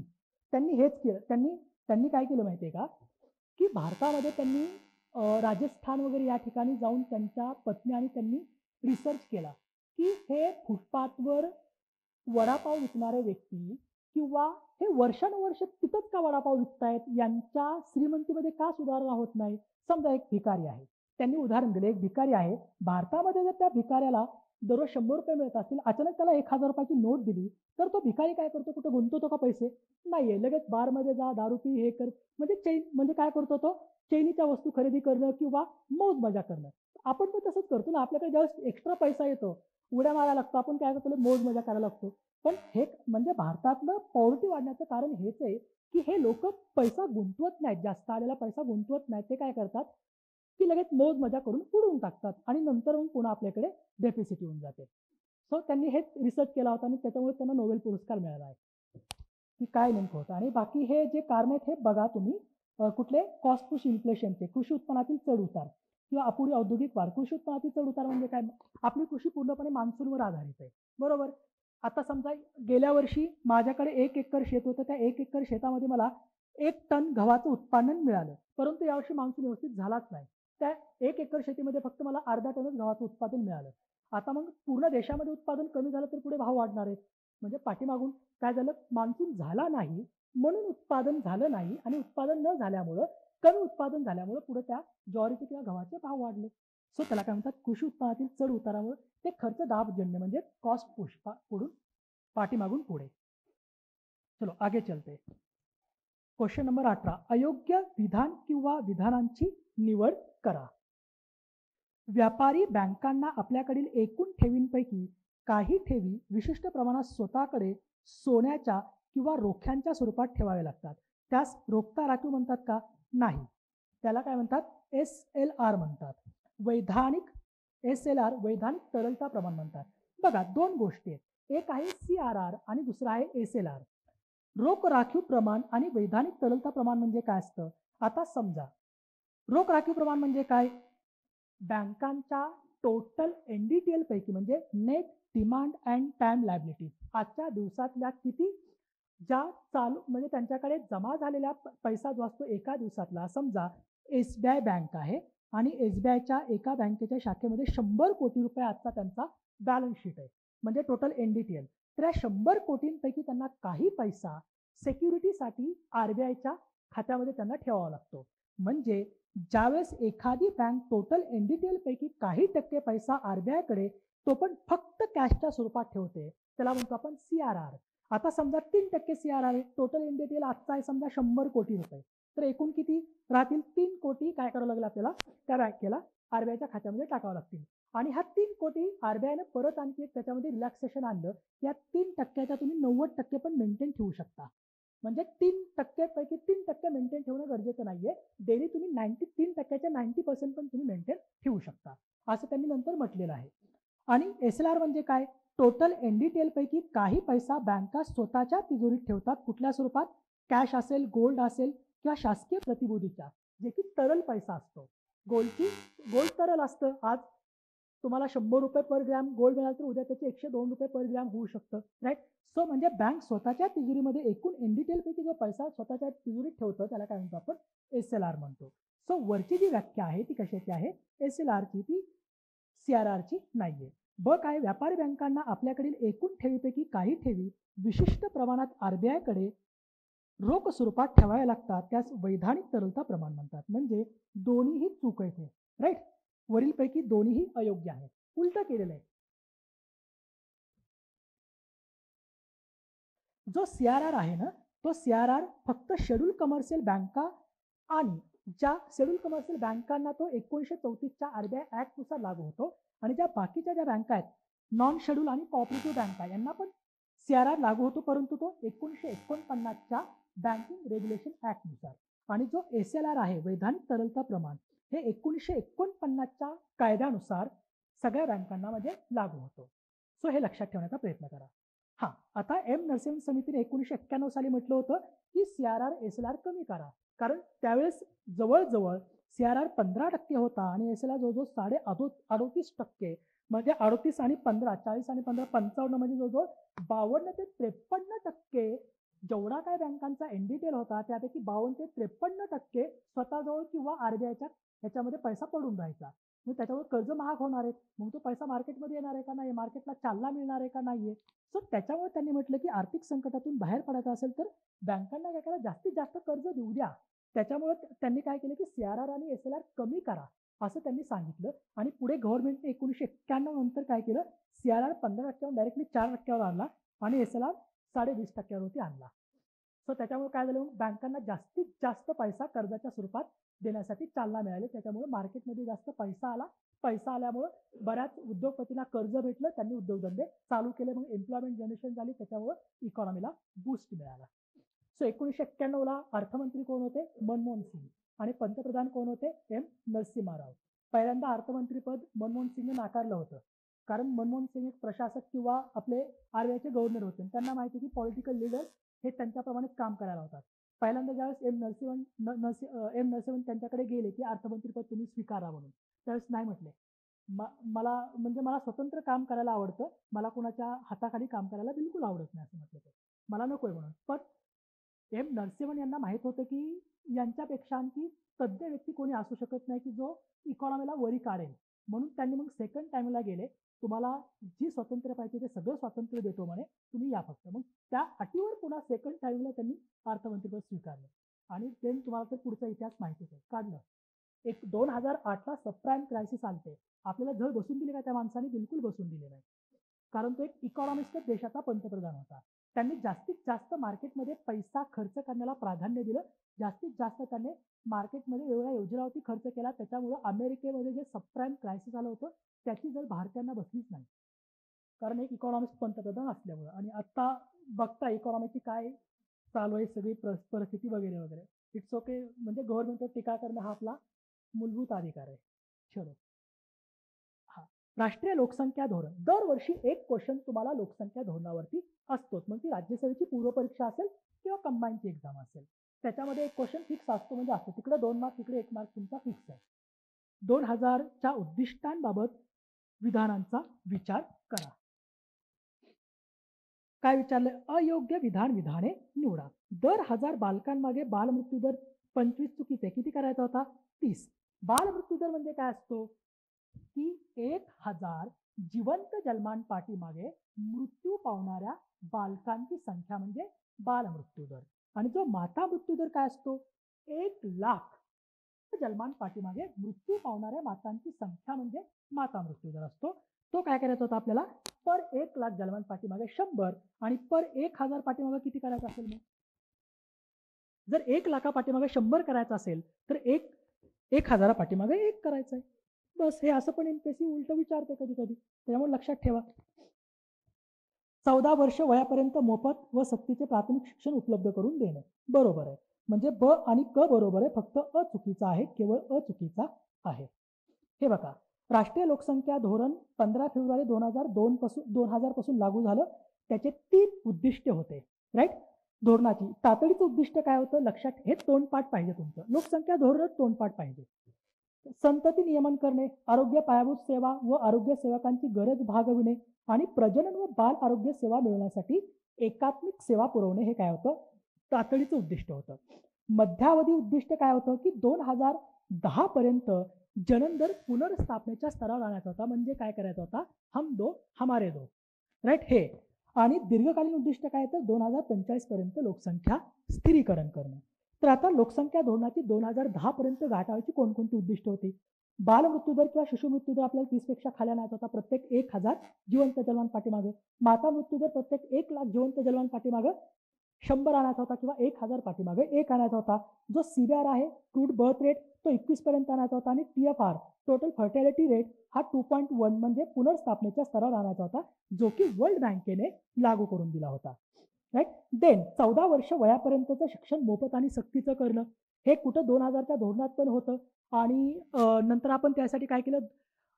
1986 जी आपली कुठली 86वी घटना दुरुस्ती, 86वीच ना, 2002 साली केली आपण. 86वी घटना दुरुस्ती 2002 साली केली आणि 21 आपण आर्टिकल 45 DPSP मध्ये बदल केला.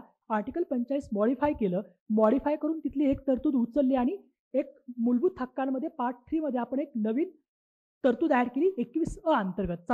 6 ते 14 वर्ष. कधी कधी एमपीएससी फसवतं की 14 वर्ष वयापर्यंतच्या मुलामुलींना मोफत शिक्षण, हे स्टेटमेंट कसं आहे? चुकीचं आहे. 14 वर्षपर्यंत नाही, 6 ते 14. 14 वर्षपर्यंत म्हणलं की मग ते 0 ते 14 येतं, हे असं फसवतं एमपीएससी कधी कधी. हा विचारलं होतं मेन्समध्ये वगैरे बऱ्याचदा विचारले ते असे स्टेटमेंट, हे आपल्याला फसवण्यासाठी असतात. त्यावेळेस फक्त आपला प्रेझेन्स ऑफ माइंड आणि तुमचं डोकं किती शांत आहे हे त्याच्यावर सगळं अवलंबून आहे. तो 1 मार्क जरी गेला तरी तुम्हाला त्याची किंमत माहिती आहे. कंबाईनमध्ये 1 मार्क गेला तर काय होतं, राईट. सो त्याच्यामुळे लक्षात ठेवा. आणि पुढे 21 इम्प्लिमेंट करण्यासाठी 2009 साली right to education act pass केला, राईट. 21 इम्प्लिमेंट करण्यासाठी, कारण 21 कारण काही मूलभूत हक्क हे कायद्याने इम्प्लिमेंट करता येतात, तर काही ॲटोमॅटिकली इम्प्लिमेंट होतात, राईट. सगळे मूलभूत हक्क हे ॲटोमॅटिकली इम्प्लिमेंट होत नाहीत, ते काही कायद्याने, जसं की 21 कायद्याने इम्प्लिमेंट केलेलं गेलेलं आहे. 2009ला RTI ऍक्ट केला, जो की 1 एप्रिल 2010 पासून लागू केला. ही डेट लक्षात ठेवा. Right to education act. मुले व मुलींचे प्राथमिक व माध्यमिक शिक्षणातील गळतीचं प्रमाण 20% खाली आणणं. तोंडपाठ ठेवा या आकडेवारी वगैरे सगळे. वैश्विक लसीकरण युनिव्हर्सल इम्युनायझेशन, मुलींचे लग्न 18च्या आत होऊ न देणं आणि 20 वर्ष वयापर्यंत करण्यास प्रोत्साहन देणे. आता मुलींच्या लग्नाचं वय वाढवलेलं आहे. किती? 21 केले. मुलं आणि मुलांना समानता प्रस्थापित केली 21-21. राईट. आधी ते 18-21 होतं, आता 21-21 केलं. हे पण कदाचित क्वेश्चन येऊ शकतो आता पूर्व परीक्षेमध्ये. आणि ते कसं कसं चेंज होत गेलं ते कायद्याने कधी मला सांगा, पहिल्यांदा कायद्याने मुलं आणि मुलींचं लग्नाचं वय कधी ठरवलं होतं? तर पहिलं 1978 साली. 1978ला पहिलं लोकसंख्या धोरण जाहीर झालं होतं. त्याच्यामध्ये त्यांनी तरतूद केली होती की कायद्याने मुलं आणि मुलींचं वय काय करायचं होतं? लग्नाचं वय ठरवायचं होतं. त्याच्यामुळे त्यांनी 1978ला पहिल्यांदा त्यांनी काय केलं होतं? मला वाटतं 14 आणि 18 केलं होतं काहीतरी असं. 14 मुलींचं वय होतं आणि 18 मुलांचं वय असं काहीतरी केलेलं होतं. ते बघून घ्या एकदा. परंतु पहिल्यांदा 1978ला केलं गेलेलं आहे आणि देन मग त्याच्यामध्ये चेंजेस होत होत आता 21-21 समानता प्रस्थापित केलेली आहे. अच्छा, 15चा 18 केलं.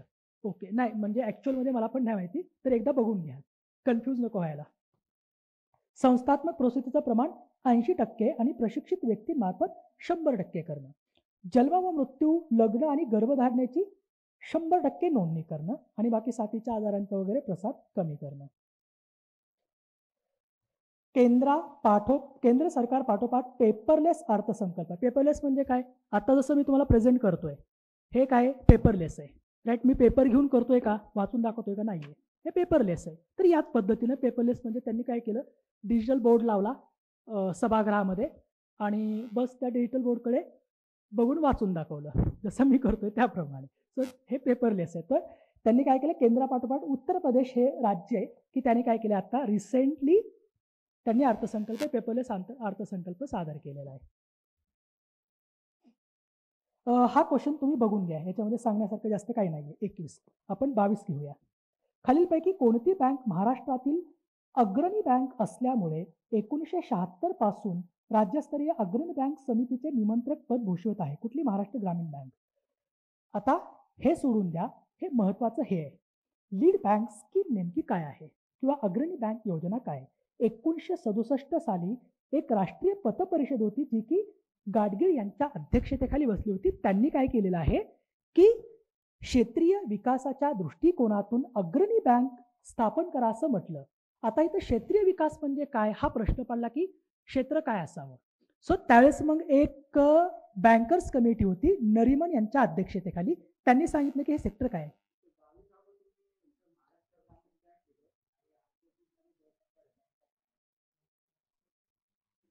हो का? बँक ऑफ महाराष्ट्राचं आहे का? अच्छा अच्छा अच्छा. मग कदाचित मी चुकीचा आहे. ओके. चला, बँक ऑफ महाराष्ट्र. चलो, थँक्यू. हां, म्हणजे कुणाला काही जर वाटलं असं तर लगेच मला ते ॲड करत चला किंवा ते सुधारत चला. तर हे समजलं मग तुम्हाला. त्यांनी काय सांगितलं? नरिमन समितीने ते क्षेत्र कुठलं असावं ते सांगितलं. क्षेत्र हा जिल्हा असावं असं सांगितलं त्यांनी.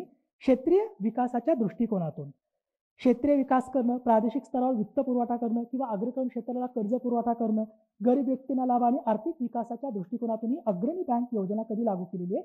1969ला. बऱ्याच वेळा एमपीएससीने क्वेश्चन विचारला आणि 1969 ऐवजी 1959 दिलेलं आहे. तर हे जे बँकिंग सेक्टर, बँकिंगवरती क्वेश्चन बऱ्याचदा विचारले जातात आणि दरवर्षी असतातच. फक्त त्याचे जे साल असतात ते साल व्यवस्थित लक्षात ठेवा. तर आता अग्रणी बँक कोण असते? एखाद्या जिल्ह्यातील एखादी बँक जी असते ती अग्रणी बँक असते, जी की सार्वजनिक क्षेत्रामधली असते.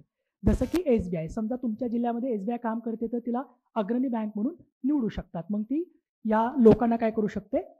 तर कर्ज पुरवठा करू शकते. आणि कार्यक्षेत्र काय असतं? एकच जिल्हा कार्यक्षेत्र याचं असतं. कारण तुम्हाला 3 गोष्टी लक्षात ठेवायच्या. आरआरबीचं कार्यक्षेत्र काय असतं? स्मॉल फायनान्स बँकांचं कार्यक्षेत्र काय असतं? आणि अग्रणी बँकेचं कार्यक्षेत्र काय असतं?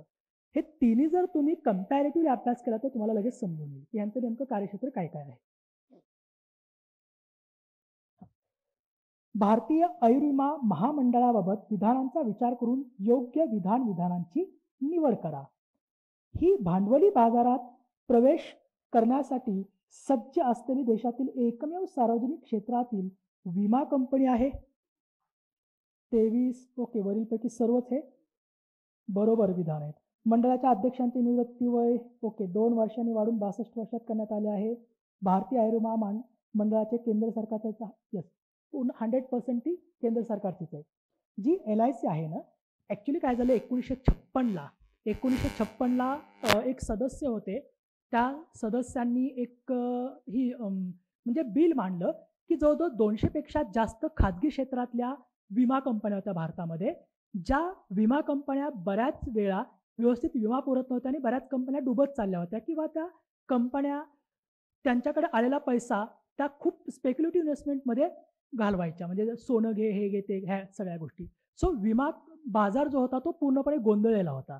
सो त्याच्यामुळे नेहरूंनी काय केलं, मग अशा 200 पेक्षा जास्त खाजगी कंपन्यांचं गाठोडं बांधलं आणि त्या गाठोड्याला नाव देऊन टाकलं LIC, right. Life insurance corporation 1956ला स्थापना केली आणि राष्ट्रीयकरण करण्यात आलं. GICचं राष्ट्र जनरल इन्शुरन्स आणि लाईफ इन्शुरन्स याच्यामध्ये डिफरन्स पण तुम्ही एकदा बघून घ्या, डिफरन्स काय असतो जनरल आणि life insurance. GIC general insurance कंपनीचं जे राष्ट्रीयकरण ते कधी झालेलं आहे, मला वाटतं 1971-72 की 69ला काहीतरी झालेलं आहे, राईट. ते पण लक्षात ठेवा. परंतु LICचं राष्ट्रीयकरण कधी करण्यात आलं हे लक्षात ठेवा की 1956ला राष्ट्रीयकरण केलेलं आहे. सुरुवातीचं भागभांडवल 5 कोटी होतं. 100% भारत सरकारच्या मालकीची कंपनी आहे. पुढील विधानांचा विचार करून योग्य पर्याय निवडा. रिझर्व्ह बँक, कुणाला काही प्रॉब्लेम नाही? सॉरी, अच्छा 24चं. हां, पुढील विधानांचा विचार करून योग्य पर्याय निवडा, राईट. ओके, सांगतो आता तुम्हाला मी. याच्यामध्ये काही चूक आहे का? अच्छा ठीक आहे, आपण बघू, चेक करू. रिझर्व्ह बँक कायदा 1934 प्रमाणे एका आर्थिक वर्षात रिझर्व्ह बँकेला किमान 4 वेळा पतधोरण समितीची बैठक आयोजित करणे बंधनकारक असतं. RBIच्या पतधोरण समितीच्या 2021-22 या वर्षात एकूण 5 वेळा आढावा बैठका होणार आहेत. रिझर्व्ह बँकेच्या पतधोरण समितीचे अध्यक्ष गव्हर्नर असतात, बरोबर आहे. पतधोरण समितीची स्थापना 2016 मध्ये झाली, ही बरोबर आहे. म्हणजे याच्यामध्ये 2 बरोबर आहे, 3 बरोबर आहे आणि 4 पण बरोबर आहे. हां हां, अयोग्य पाहिजे होतं. ठीक आहे, काय हरकत नाही. आता ही समिती तुम्ही समजावून घ्या. हे समजलं ना तुम्हाला, बाकी सगळं क्लिअर होऊन जाईल. ओके, आणि बाकीचे सगळे क्वेश्चन सुटतील. बघा, एवढ्या समित्या होत्या ज्यांनी मौद्रिक धोरण समिती किंवा मॉनिटरी पॉलिसी कमिटी लागू करा म्हणून सांगितलं होतं. मौद्रिक धोरण समितीचं काम काय असतं की पॉलिसी रेट ठरवणे. अगोदर 2016च्या अगोदर RBIच काय करायची, पॉलिसी रेट ठरवायची आणि त्याचे इम्प्लिमेंट करायची. परंतु आता एक स्वतंत्र मौद्रिक धोरण समिती काय करते, पॉलिसी रेट डिस्कस करते आणि ती RBI काय करते, इम्प्लिमेंट करते ते धोरण, आणि ते RBIवरती बंधनकारक आहे ते इम्प्लिमेंट करण्यासाठी. सो लक्षात ठेवा, पहिल्यांदा YB रेड्डी, राईट, नंतर तारोपार समिती, नंतर मिस्त्री समिती, रघुराम राजन समिती, नंतर BNC कृष्ण आयोग यांच्या अध्यक्षतेखाली जो फायनान्शियल सेक्टर रिफॉर्म्स कमिशन बसला होता, राईट, कुणाच्या BNC कृष्ण यांच्या अध्यक्षतेखाली. त्यांनीही 2011ला सांगितलं होतं की मौद्रिक धोरण समिती वेगळी स्थापन करा. आणि पुढे मग 2013ला ज्यावेळेस उर्जित पटेल डेप्युटी गव्हर्नर होते त्यावेळेस त्यांनी सांगितलं की मौद्रिक धोरण समिती स्थापन करा. त्याच्यानुसार 2016मध्ये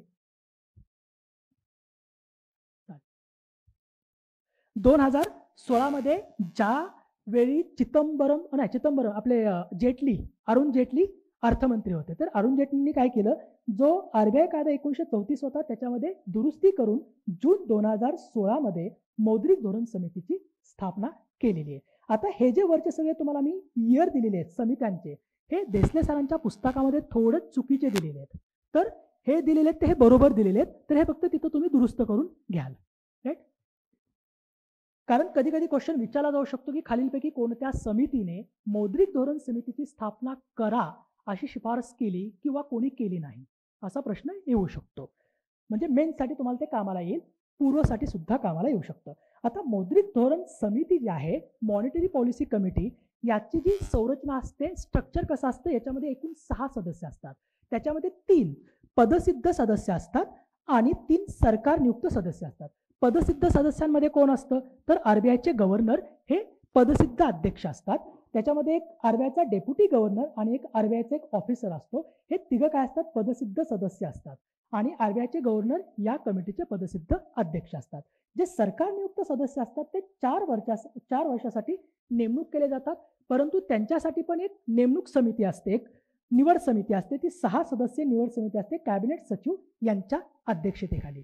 हे काय करतात, प्रत्येक 4 वर्षाला 3 मेंबर इथे काय करतात, ह्या कमिटीवरती पाठवतात, जे की सरकारचे असतात, गव्हर्नमेंट ऑफ इंडियाचे असतात. सो ही 3+3 असे 6 म्हणजे 6 मेंबर किंवा 6 सदस्यीय समिती असते. आता जी मौद्रिक धोरण समिती याच्यात किमान बैठका किती होणं गरजेचं आहे, 4 वेळा. आणि जी कॉरम आहे म्हणजे सदस्य संख्या, जर बैठक भरवायची असेल, बैठकीला बसायचं असेल, राईट, त्यावेळेस 6 पैकी 4 तरी लोक आवश्यक असतात, राईट. आता बऱ्याचदा आपली पोरंसुद्धा काय करतात की हा मित्र आला नाही, तो मित्र आला नाही म्हणून बैठकीला बसत नाहीत. तुम्हाला माहिती आहे, तो आल्याशिवाय बैठक चालू होत नाही. तसंच यांचं सुद्धा आहे की बाबा 4 सदस्य उपस्थित असल्यानंतरच बैठक तिथं भरवली जाते. 6 पैकी 3 जरी असली तरी बैठक भरवली जात नाही. 4 लोक पाहिजे. ठराव बहुमताने घेतला जातो. कास्टिंग वोट देण्याचा अधिकार इथं आरबीआयच्या गव्हर्नरला आहे. दुसरं मत देण्याचा, समजा 6 पैकी एखादा ठराव पास करायचा आहे, त्याच्यावर 3-3 मतं पडली, तर त्यावेळेस मग कास्टिंग वोट किंवा दुसरं मत देण्याचा अधिकार या समितीच्या अध्यक्षांना म्हणजेच कुणाला आहे, आरबीआयच्या गव्हर्नरला. तर या समितीचा निर्णय जो काय होईल तो आरबीआयवरती काय असतो, बंधनकारक. त्यांचं मेन काम काय असतं, धोरणात्मक दर ठरवणं. आता मंथली ही प्रकाशित केली जाते, दर महिन्याला प्रकाशित केली. आधी 3 महिन्याला, त्याच्या अगोदर 6 महिन्याला प्रकाशित केली जायची, नंतर 3 महिन्या, नंतर 2 महिन्याला प्रकाशित केली जायची. आता प्रत्येक महिन्याला काय केलं जातं, पॉलिसी रेट म्हणजे धोरण लागू केलं जातं. याची उद्दिष्टे फक्त लक्षात ठेवायची की चलनवाढ स्थिर ठेवणं. मग अशी तुम्हाला सांगितलं की आरबीआय सतत न्यूट्रल मनी पॉलिसी राबवण्याचं काम करते. जास्त चलनवाढ पण होऊन देत नाही, जास्त डिफ्लेशन पण होऊन देत नाही, मध्ये कुठंतरी न्यूट्रल, बॅलन्स्ड, राईट, जे की बुद्धांनी आपल्याला सांगितलंय, बॅलन्स लाईफ जगण्याचं मध्यम मार्ग जो बुद्धांनी सांगितला की बाबा स्टे बॅलन्स, म्हणजे आयुष्यामध्ये पण आपण सतत काय राहिलं पाहिजे, बॅलन्स लाईफ जगता आली पाहिजे. नाहीतर सतत आपलं एक पारडं जड असतं किंवा एक पारडं सतत रिकामं असतं, असं होऊन जातं. परंतु प्रयत्न करायचा बॅलन्स लाईफ जगण्याचा, चांगलं राहतं ते. चलनवाढ स्थिर ठेवणे, आर्थिक वाढीसाठी उत्पादक क्षेत्राकडे पैसा वाढवणे. सो ते आरबीआयच्या मॉनिटरी टूलद्वारे ते काय करतात, तो पैसा वळवतात. आर्थिक स्थिरता प्रस्थापित करणे, विनिमय दर स्थिर करणे, एक्सचेंज रेट, राईट. देन रोजगार वृद्धी करणे. रोजगार वृद्धी करण्यासाठी मग काय करतात, किंवा रोजगार वृद्धी जर झाली नाही तर मग पॉलिसी रेट कमी करायचे. कमी केले की मार्केटमध्ये कसा पैसा आहे ते तर तुम्हाला माहिती आहे, कर्ज वगैरे स्वस्त होतात, राईट. मार्केटमध्ये उद्योग गुंतवणुकीला चालना मिळते, गुंतवणुकीला चालना मिळली की उद्योगधंदे स्थापन होतात, त्याच्यामुळे एम्प्लॉयमेंट जनरेशन होते. सो ही 5 प्रकारची उद्दिष्टे फक्त तुम्ही लक्षात ठेवा. ओके, पुढचा क्वेश्चन. भारताने खालीलपैकी कोणत्या देशाला मागे टाकत जगात परकीय गंगाजळीच्या बाबतीत 4थे स्थान पटकावले? कुणाला पाठीमागे टाकले? रशियाला टाकलं. ठीक आहे, ते तुम्हाला याचं जे एक्सप्लेनेशन आहे ते तुम्हाला याच्यामध्ये दिलेलं आहे, ते बघितलं तरी चालेल, तेवढं बाकी न काय. पुढे जाऊ आपण. योग्य जोड्या जुळवा. बँक ऑफ अप्पर इंडिया, स्तंभ त्याची वैशिष्ट्ये, बँक ऑफ कलकत्ता आणि bank of Hindustan. Bank of upper India काय, पहिली मर्यादित जबाबदारी तत्वावर स्थापन झालेली बँक. कलकत्ता काय, भारतातील पहिली प्रांतिक बँक. आणि बँक ऑफ हिंदुस्तान स्थापनेत भारतातील पहिली बँक. बघा, जर आपण ईस्ट इंडियाच्या म्हणजे त्यांच्या कॉलोनियल पिरियडमध्ये जर गेलो तर ब्रिटिशांनी भारतामध्ये पहिल्यांदा 3 प्रेसिडेन्सी बँका स्थापन केल्या होत्या, राईट. पहिली 1806 साली बेंगालमध्ये, देन 1840 बॉम्बे आणि 1842 मद्रास, या 3 प्रेसिडेन्सी बँका होत्या.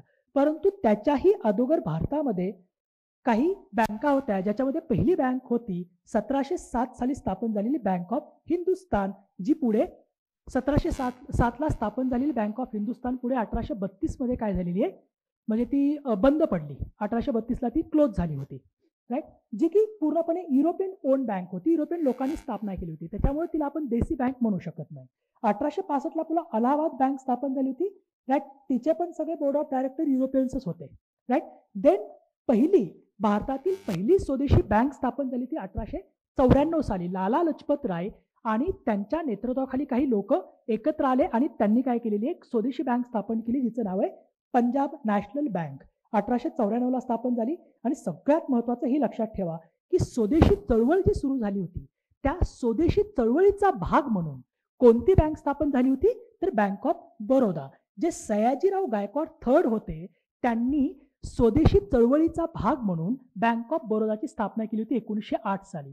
सो मग पहिली देशी बँक कुठली येईल आपली, पूर्णपणे इंडियन, तर ती पंजाब नॅशनल बँक. आणि आता ती भारतातील सर्वात मोठी दुसरी बँक आहे SBI नंतरची. कारण पंजाब नॅशनल बँकेमध्ये आता रिसेंटली मला वाटतं एका बँकेचं त्याच्यामध्ये विलिनीकरण झालं, अलाहाबाद बँकेचं काहीतरी, राईट. त्याच्या 2 बँकांचं विलिनीकरण झालं, ते सांगतो पुढे दिलेलं आहे मी. 1 एप्रिल 2020ला ज्या एकूण 10 बँकांचं म्हणजे 6 बँकांचं 4 बँकांमध्ये जे मर्जिंग झालं, तर ते कसं, त्याच्यामुळं SBI नंतर सर्वात मोठी सार्वजनिक क्षेत्रातील बँक कुठली झाली, आता पंजाब नॅशनल बँक झालेली आहे. ओके, हे काय, हा लॉजिकल क्वेश्चन आहे. आजकाल तुम्हाला माहिती आहे आपण कुठल्या ॲप जास्त वापरतो, गुगल पे वापरतो की फोन पे वापरतो. पण बऱ्यापैकी व्यक्ती वापरणारे कुठले ॲप दिसतात, फोन पे. गुगल पेला बऱ्याच वेळा प्रॉब्लेम येतात, बरेच व्यक्ती फोन पे. अच्छा, म्हणजे काही लोकांचं लॉजिक लागू शकतं, काही लोकांचं नाही. बट लक्षात ठेवा, फोन पे जास्त डाउनलोड कुठलं ॲप जास्त आहे, फोन पे गुगल पेपेक्षा. किंवा जरी डाउनलोड असलं तरी गुगल पेला जास्त आजकाल प्रॉब्लेम येतात. तर तुम्ही असं लॉजिक लावून उत्तर देऊ शकता की फोन पेचं सगळ्यात जास्त आहे. तर ठीक आहे, हा क्वेश्चन सोडून द्या, पुढे जाऊ आपण. हां, महत्त्वाचा. ओके, राष्ट्रीय कृषी धोरण, हा क्वेश्चन तुम्ही याच्यामध्येच बघून घ्या. हां, आपण हा क्वेश्चन डिस्कस करू. पुढीलपैकी कोणती समिती किंवा समित्या दारिद्र्याशी संबंधित आहेत. हे खूप महत्त्वाचं आहे, समित्यांचं अंडरस्टँडिंग होणं, समित्यांना नेमकं काय केलं हे खूपच महत्त्वाचं आहे. आपण बऱ्याच वेळा त्यांचा डेटा फक्त रट्टा मारतो, परंतु समित्यांना दारिद्र्य ठरवण्यासाठी नेमकं काय विचारात घेतलं आणि दारिद्र्याची गणना कशी केली गेली हे खूप महत्त्वाचं आहे, राईट. आता मी तुम्हाला पुढे सांगेन, त्यावेळेस आपण बघूयात. बघा, संबंधित सगळ्याच आहेत. PD ओझा समिती आहे, PK बर्धन समिती आहे, दांडेकर रोज समिती आहे आणि गौरव दत्त आणि मार्टिन रॅव्हलिंग. बघा, रट्टा मारण्याबरोबर सब्जेक्टचं अंडरस्टँडिंग किंवा कॉन्सेप्च्युअल क्लॅरिटी ह्या 2 गोष्टी खूप महत्त्वाच्या असतात. आणि आजकाल तर सब्जेक्ट किंवा टॉपिकच्या अंडरस्टँडिंग बेसिस जास्त क्वेश्चन विचारले जातात. जसं की आपण पॉलिटी बघायला गेलो, सगळ्यांना सोपं वाटतं. ज्यावेळेस क्वेश्चन सॉल्व्ह करायला जातो त्यावेळेस सगळ्यांची झोप उडते. कारण अंडरस्टँडिंग बेसिस आजकाल जास्त क्वेश्चन विचारतात. तुम्हाला किती समजलंय, अंडरस्टँडिंग किती झालंय तुम्हाला त्या टॉपिकचं, त्याच्यावरती. सो त्याच्यावर लक्षात ठेवा. आता बघा, मी तुम्हाला काही गोष्टी सांगतो. आता PD ओझा समिती 1960-61 याच्यासाठी कुठल्या गोष्टी महत्त्वाच्या आहेत, हा भाग महत्त्वाचा नाहीये. भाग हा महत्त्वाचा आहे की PD ओझा समिती ज्यावेळेस पहिल्यांदा त्यांनी दारिद्र्य ठरवण्यासाठी लागू केली किंवा PD ओझा समिती नेमली, त्यावेळेस PD ओझा समितीनं ग्रामीण आणि शहरी दोन्ही गरिबी मोजण्याचा प्रयत्न केला. ग्रामीण आणि शहरी दारिद्र्य मोजण्यासाठी त्यांनी कोणते निकष विचारात घेतले, तर त्यांनी PD ओझा समिती आणि दांडेकर आणि रथ समिती ह्या दोघांनीही प्रतिदिन, प्रति व्यक्ती कॅलरी मूल्य विचारात घेतलं. तिन्ही शब्द खूप महत्त्वाचे आहेत. प्रतिदिन, प्रति व्यक्ती, कॅलरी मूल्य. तिन्ही त्यांनी काय, प्रतिदिन प्रति व्यक्ती कॅलरी मूल्य किती विचारात घेतलं, 2250. म्हणजे याचा अर्थ काय की एखादा व्यक्ती, समजा मी आहे, राईट, समजा 1960-61 मध्ये मी जर दिवसभराच्या जेवणामधून मला जर 2250 कॅलरी मूल्य मिळत नसेल, तर मी कोण गणला जाईल, ह्या दारिद्र्याच्या खाली गणला जाईल, तो BPL गणला जाईल, राईट.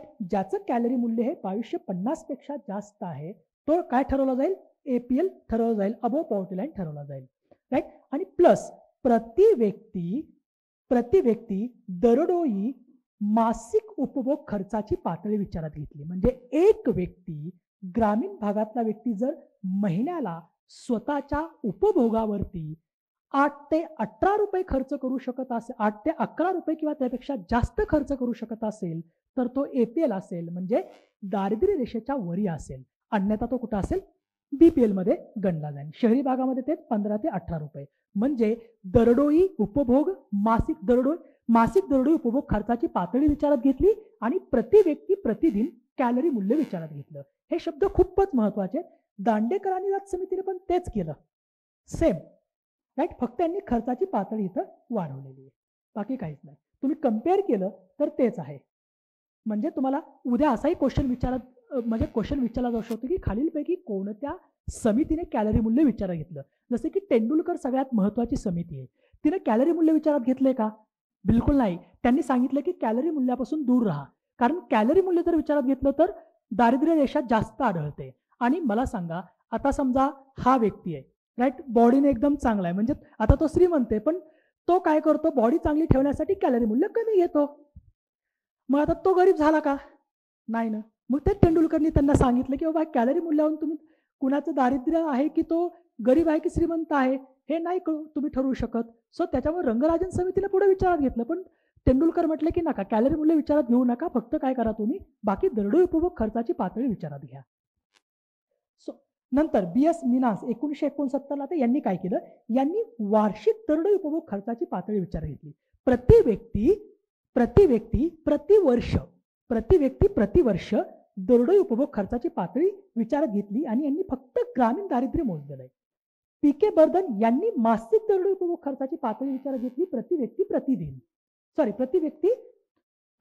व्यक्ती मासिक दरडोई उपभोग खर्चाची पातळी विचारात घेतली आणि यांनी पण फक्त ग्रामीण दारिद्र्यच मोजलेलं आहे, शहरी दारिद्र्य मोजलं नाही. राईट. गौरव दत्त आणि मार्टिन रॅव्हलिन हे दोघं पहिले होते ज्यांनी भारतामध्ये पॉवर्टी गॅप ही कॉन्सेप्ट रुजू केली. पॉवर्टी गॅप म्हणजे काय, अशी लाईन आहे राईट, ही पॉवर्टी गॅप लाईन. या दारिद्र्यरेषेपासूनचं खालचं अंतर जर खाली असेल तो व्यक्ती तर BPL समजला जाईल, वरी असेल तर APL समजला जाईल. म्हणजे दारिद्र्यरेषेपासूनचं अंतर मोजलं जातं की कोण कुठं आहे. आता हा क्वेश्चन आपण मग डिस्कस केला राईट, हे तुम्हाला माहिती आहे. सीमांत भूधारणा वर्गात किती असतो, 1 हेक्टरपेक्षा कमी, आणि लघु शेतकरी 2 हेक्टरपेक्षा कमी.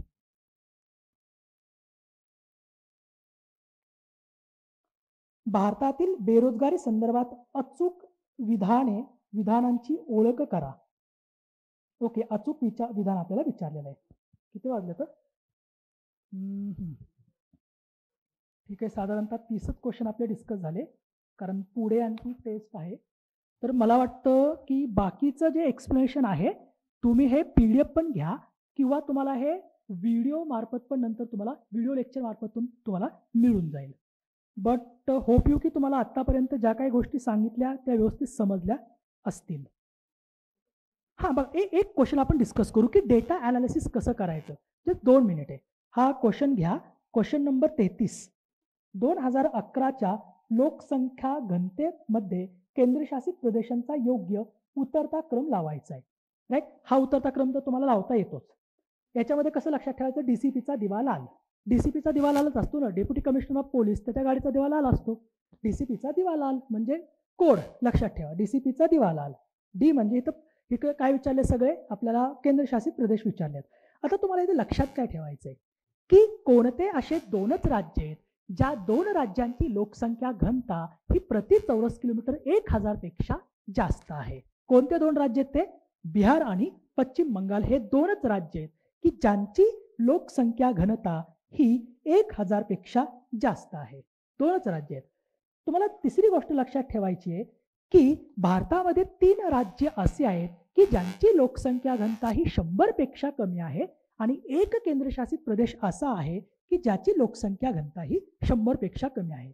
हा तुम्हाला फक्त जे स्टेटमेंट आहेत ना ते स्टेटमेंट तुम्हाला बनवता आले पाहिजेत की नेमकं काय याच्यामध्ये. बाकी हे 17 आहे, 52 आहे, 86 आहे हे पाठ करण्याची आवश्यकता नाही आहे. हे तुम्ही एकदा ठरवलं किंवा 3 राज्य असेल की ज्यांची लोकसंख्या घनता ही 100 पेक्षा कमी, अरुणाचल प्रदेश, मिझोरम, सिक्कीम, किंवा याचा क्रम तर तुम्ही लक्षात ठेवालाच. परंतु हे पण आपल्याला बऱ्याचदा विचारलं जातं की डेटा ॲनालिसिस करून त्याच्यावर जे स्टेटमेंट बनतात त्या स्टेटमेंटवरती आपल्याला क्वेश्चन विचारले जातात.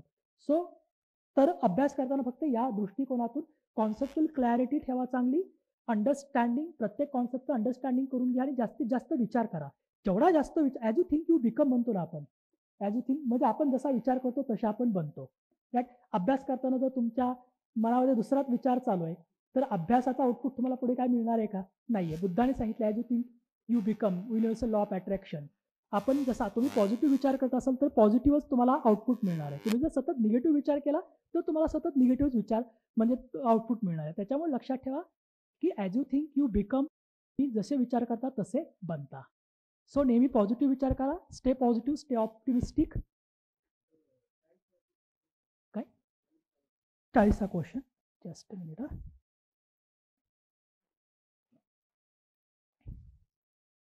अरे हो हो, तिथं ना ते 40 आणि 68 2 क्वेश्चनमध्ये थोडं, जी पिवळी क्रांती आहे ना ती ऑइल सीडसाठी आहे.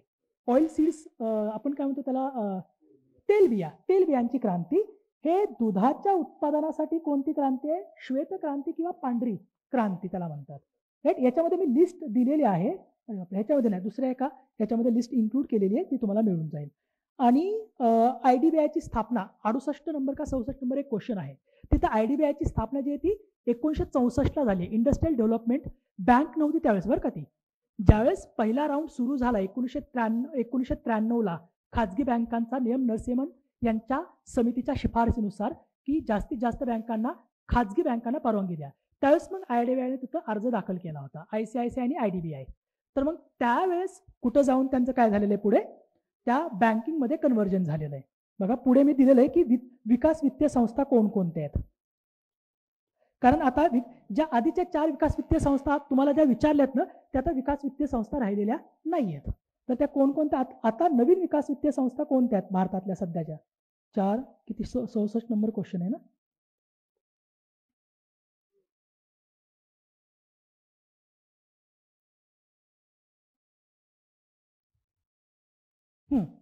हे बघा,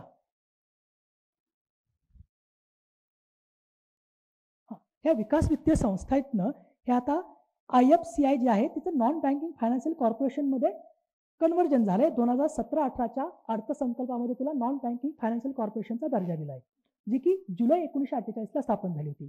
ICICI 1955ला एक स्थापना झाली होती, परंतु जो पहिला राऊंड सुरू झाला 1993ला त्याच्यामध्ये तिला बँकिंगचा खाजगी बँकाचा दर्जा मिळाला होता, त्याच्यामुळे तीही आता कट झाली. IDBI 1964ला स्थापना झाली, पुढे 1993ला तिला बँकेचा दर्जा मिळाला, खाजगी बँक, ती कट झाली. IIBI तर नंतर 2007मध्ये क्लोज झाली. सो त्याच्यामुळे आत्ताच्या डेव्हलपमेंटल फायनान्शियल इन्स्टिट्यूशन्स या आहेत. यांची फक्त तुम्हाला लक्षात ठेवायचं की क्रम लक्षात ठेवायचा आहे. डेव्हलपमेंटल फायनान्शियल इन्स्टिट्यूशन्समध्ये पहिली स्थापन झालेली आहे 1 जानेवारी 1982ला Exim bank, export import bank. त्याच्यानंतर 12 जुलै 1982ला नाबार्डची स्थापना झालेली आहे. त्याच्यानंतर 9 जुलै 1988ला नॅशनल हाऊसिंग बँक आणि त्याच्यानंतर सिडबी 2 एप्रिल 1990. ह्या सध्याच्या डेव्हलपमेंटल फायनान्शियल इन्स्टिट्यूशन्स म्हणजे विकास वित्तीय संस्था आहेत. यांचा क्रम आणि यांची स्थापना. नाबार्ड तर खूपच महत्त्वाची आहे. नाबार्ड सगळं बघून जा. नाबार्ड म्हणजे नाबार्ड जी बँक आहे ना, त्याच्याविषयी पूर्ण व्यवस्थित वाचून जा. कारण ते आता बघा, कधी ते विचारलं जातं की ग्रामीण भागातली विकास वित्तीय संस्थांची शिखर बँक म्हणून कोण काम करतं? नाबार्ड करते. नाबार्ड डिरेक्टली पैसा देते का आपल्याला? डिरेक्टली फायनान्स करते का? नाही. नाबार्ड ही पुनर्वित्तीय संस्था आहे, बरोबर. ज्या ग्रामीण विकासासाठी पैसा पुरवठा करतात किंवा कर्ज पुरवठा करतात त्यांना पुनर्वित्त पुरवठा करणारी ही बँक आहे आणि त्यांची शिखर संस्था म्हणून काम करते. ठीक आहे. कुठला? 32.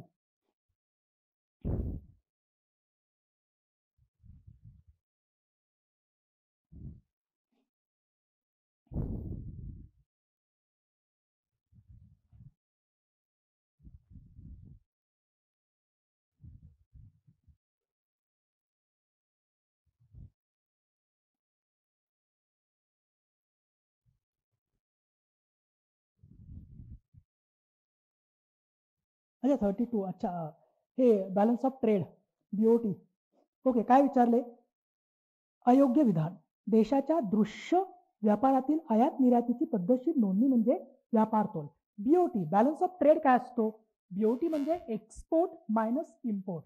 म्हणजे आपल्या देशाचा बघा, इथं मी उदाहरण दिले 2018-19 नुसार भारताचे एकूण एक्सपोर्ट किती झालेला आहे? $180 बिलियन एक्सपोर्ट झाला. परंतु त्याच्यामध्ये आपण इम्पोर्ट काय केला? हा, इथं काय करायचं आपल्याला? एक्सपोर्ट प्लस इम्पोर्ट नाही. हा, एक्सपोर्ट आणि इम्पोर्ट हे बरोबर आहे. आयात आणि निर्यातीची पद्धतशीर नोंदणी म्हणजे व्यापार तोल. म्हणजेच काय? जेवढा आपला एक्सपोर्ट झालाय त्याच्यातून जर आपल्याला म्हणजे जेवढा इम्पोर्ट आणि एक्सपोर्ट, जेवढा एक्सपोर्ट झालाय त्याच्यातून आपण जर इम्पोर्ट मायनस केला तर आपल्याला काय मिळतो? आपल्याला ट्रेड डेफिसिट मिळून जातो, राईट. BOT म्हणजे काय? तर एक्सपोर्ट आणि इम्पोर्ट. हे स्टेटमेंट पहिलं बरोबर आहे. आता इथं तुम्हाला लक्षात काय ठेवायचं की अनुकूल व्यापार तोल कधी असतो? ज्या वेळेला भारताची देशाची निर्यात ही आयातीपेक्षा जास्त असते त्यावेळेस तिथला जो व्यापार असतो तो अनुकूल असतो. आणि प्रतिकूल व्यापार कधी असतो? ज्या वेळेला उलट, म्हणजे आयात जास्त निर्यात कमी, म्हणजे तिथं काय येते? ट्रेड डेफिसिट येते, राईट. बॅलन्स ऑफ ट्रेड म्हणजेच एक्सपोर्ट आणि इम्पोर्ट यांची हे पहिलं स्टेटमेंट जे आहे नोंदणी जी असते ती बरोबर आहे. इथं माझ्याकडून थोडं मायनस वगैरे झालेलं आहे, हे काढताना कसं केलं जातं, ट्रेड डेफिसिट जर काढायचं असेल तर काय केलं जातं, भारताचा एकूण एक्सपोर्ट किती आहे, 180 बिलियन. तिथं उदाहरण माझ्याकडून एक थोडं चुकलेलं आहे, इट्स ओके. बट थोडक्यात लक्षात आलं तुमच्या balance of trade. Balance of trade काय असतं आणि बॅलन्स ऑफ पेमेंट काय असतं. 1991 जे आपल्याकडे क्रायसिस आले होते ते बॅलन्स ऑफ ट्रेडचे होते की बॅलन्स ऑफ पेमेंटचे होते. बॅलन्स ऑफ पेमेंटचे होते. व्यवहार तोलाचे क्रायसिस होते ते, बॅलन्स ऑफ ट्रेडचे नव्हते. राईट. बॅलन्स ऑफ पेमेंट व्यवहार तोलाचे क्रायसिस आले होते, त्याच्यामुळे आपण डुबलो होतो. पण नंतर स्ट्रक्चरल रिफॉर्म सुचवले आपल्याला, IMFनी काही बंधनं टाकली आणि आपण त्या व्यवहार तोलाच्या संकटातून आपण बाहेर पडलो होतो. ठीक आहे. एक्स मायनस एम म्हणजे काय, एक्स म्हणजे एक्सपोर्ट, एम म्हणजे import. Right. When X is greater than M then आपला ट्रेड सरप्लस असतो, अन्यथा ट्रेड डेफिसिट असतो. सगळ्यात जास्त ट्रेड कुणाबरोबर होतो, आयात कुणाबरोबर होते, निर्यात कुणाबरोबर होते, कृषीमध्ये कोण, कृषीचं आयात निर्यात कसं चाललं जातं हे तुम्हाला ट्रेंड लक्षात ठेवायचं आहे. राईट. कुठल्या वस्तू सगळ्यात जास्त आयात केल्या जातात, कुठल्या सगळ्यात जास्त निर्यात केल्या जातात, वगैरे वगैरे, या सगळ्या गोष्टी लक्षात ठेवा. ओके. Thank you so much. आज आपण इथेच थांबू.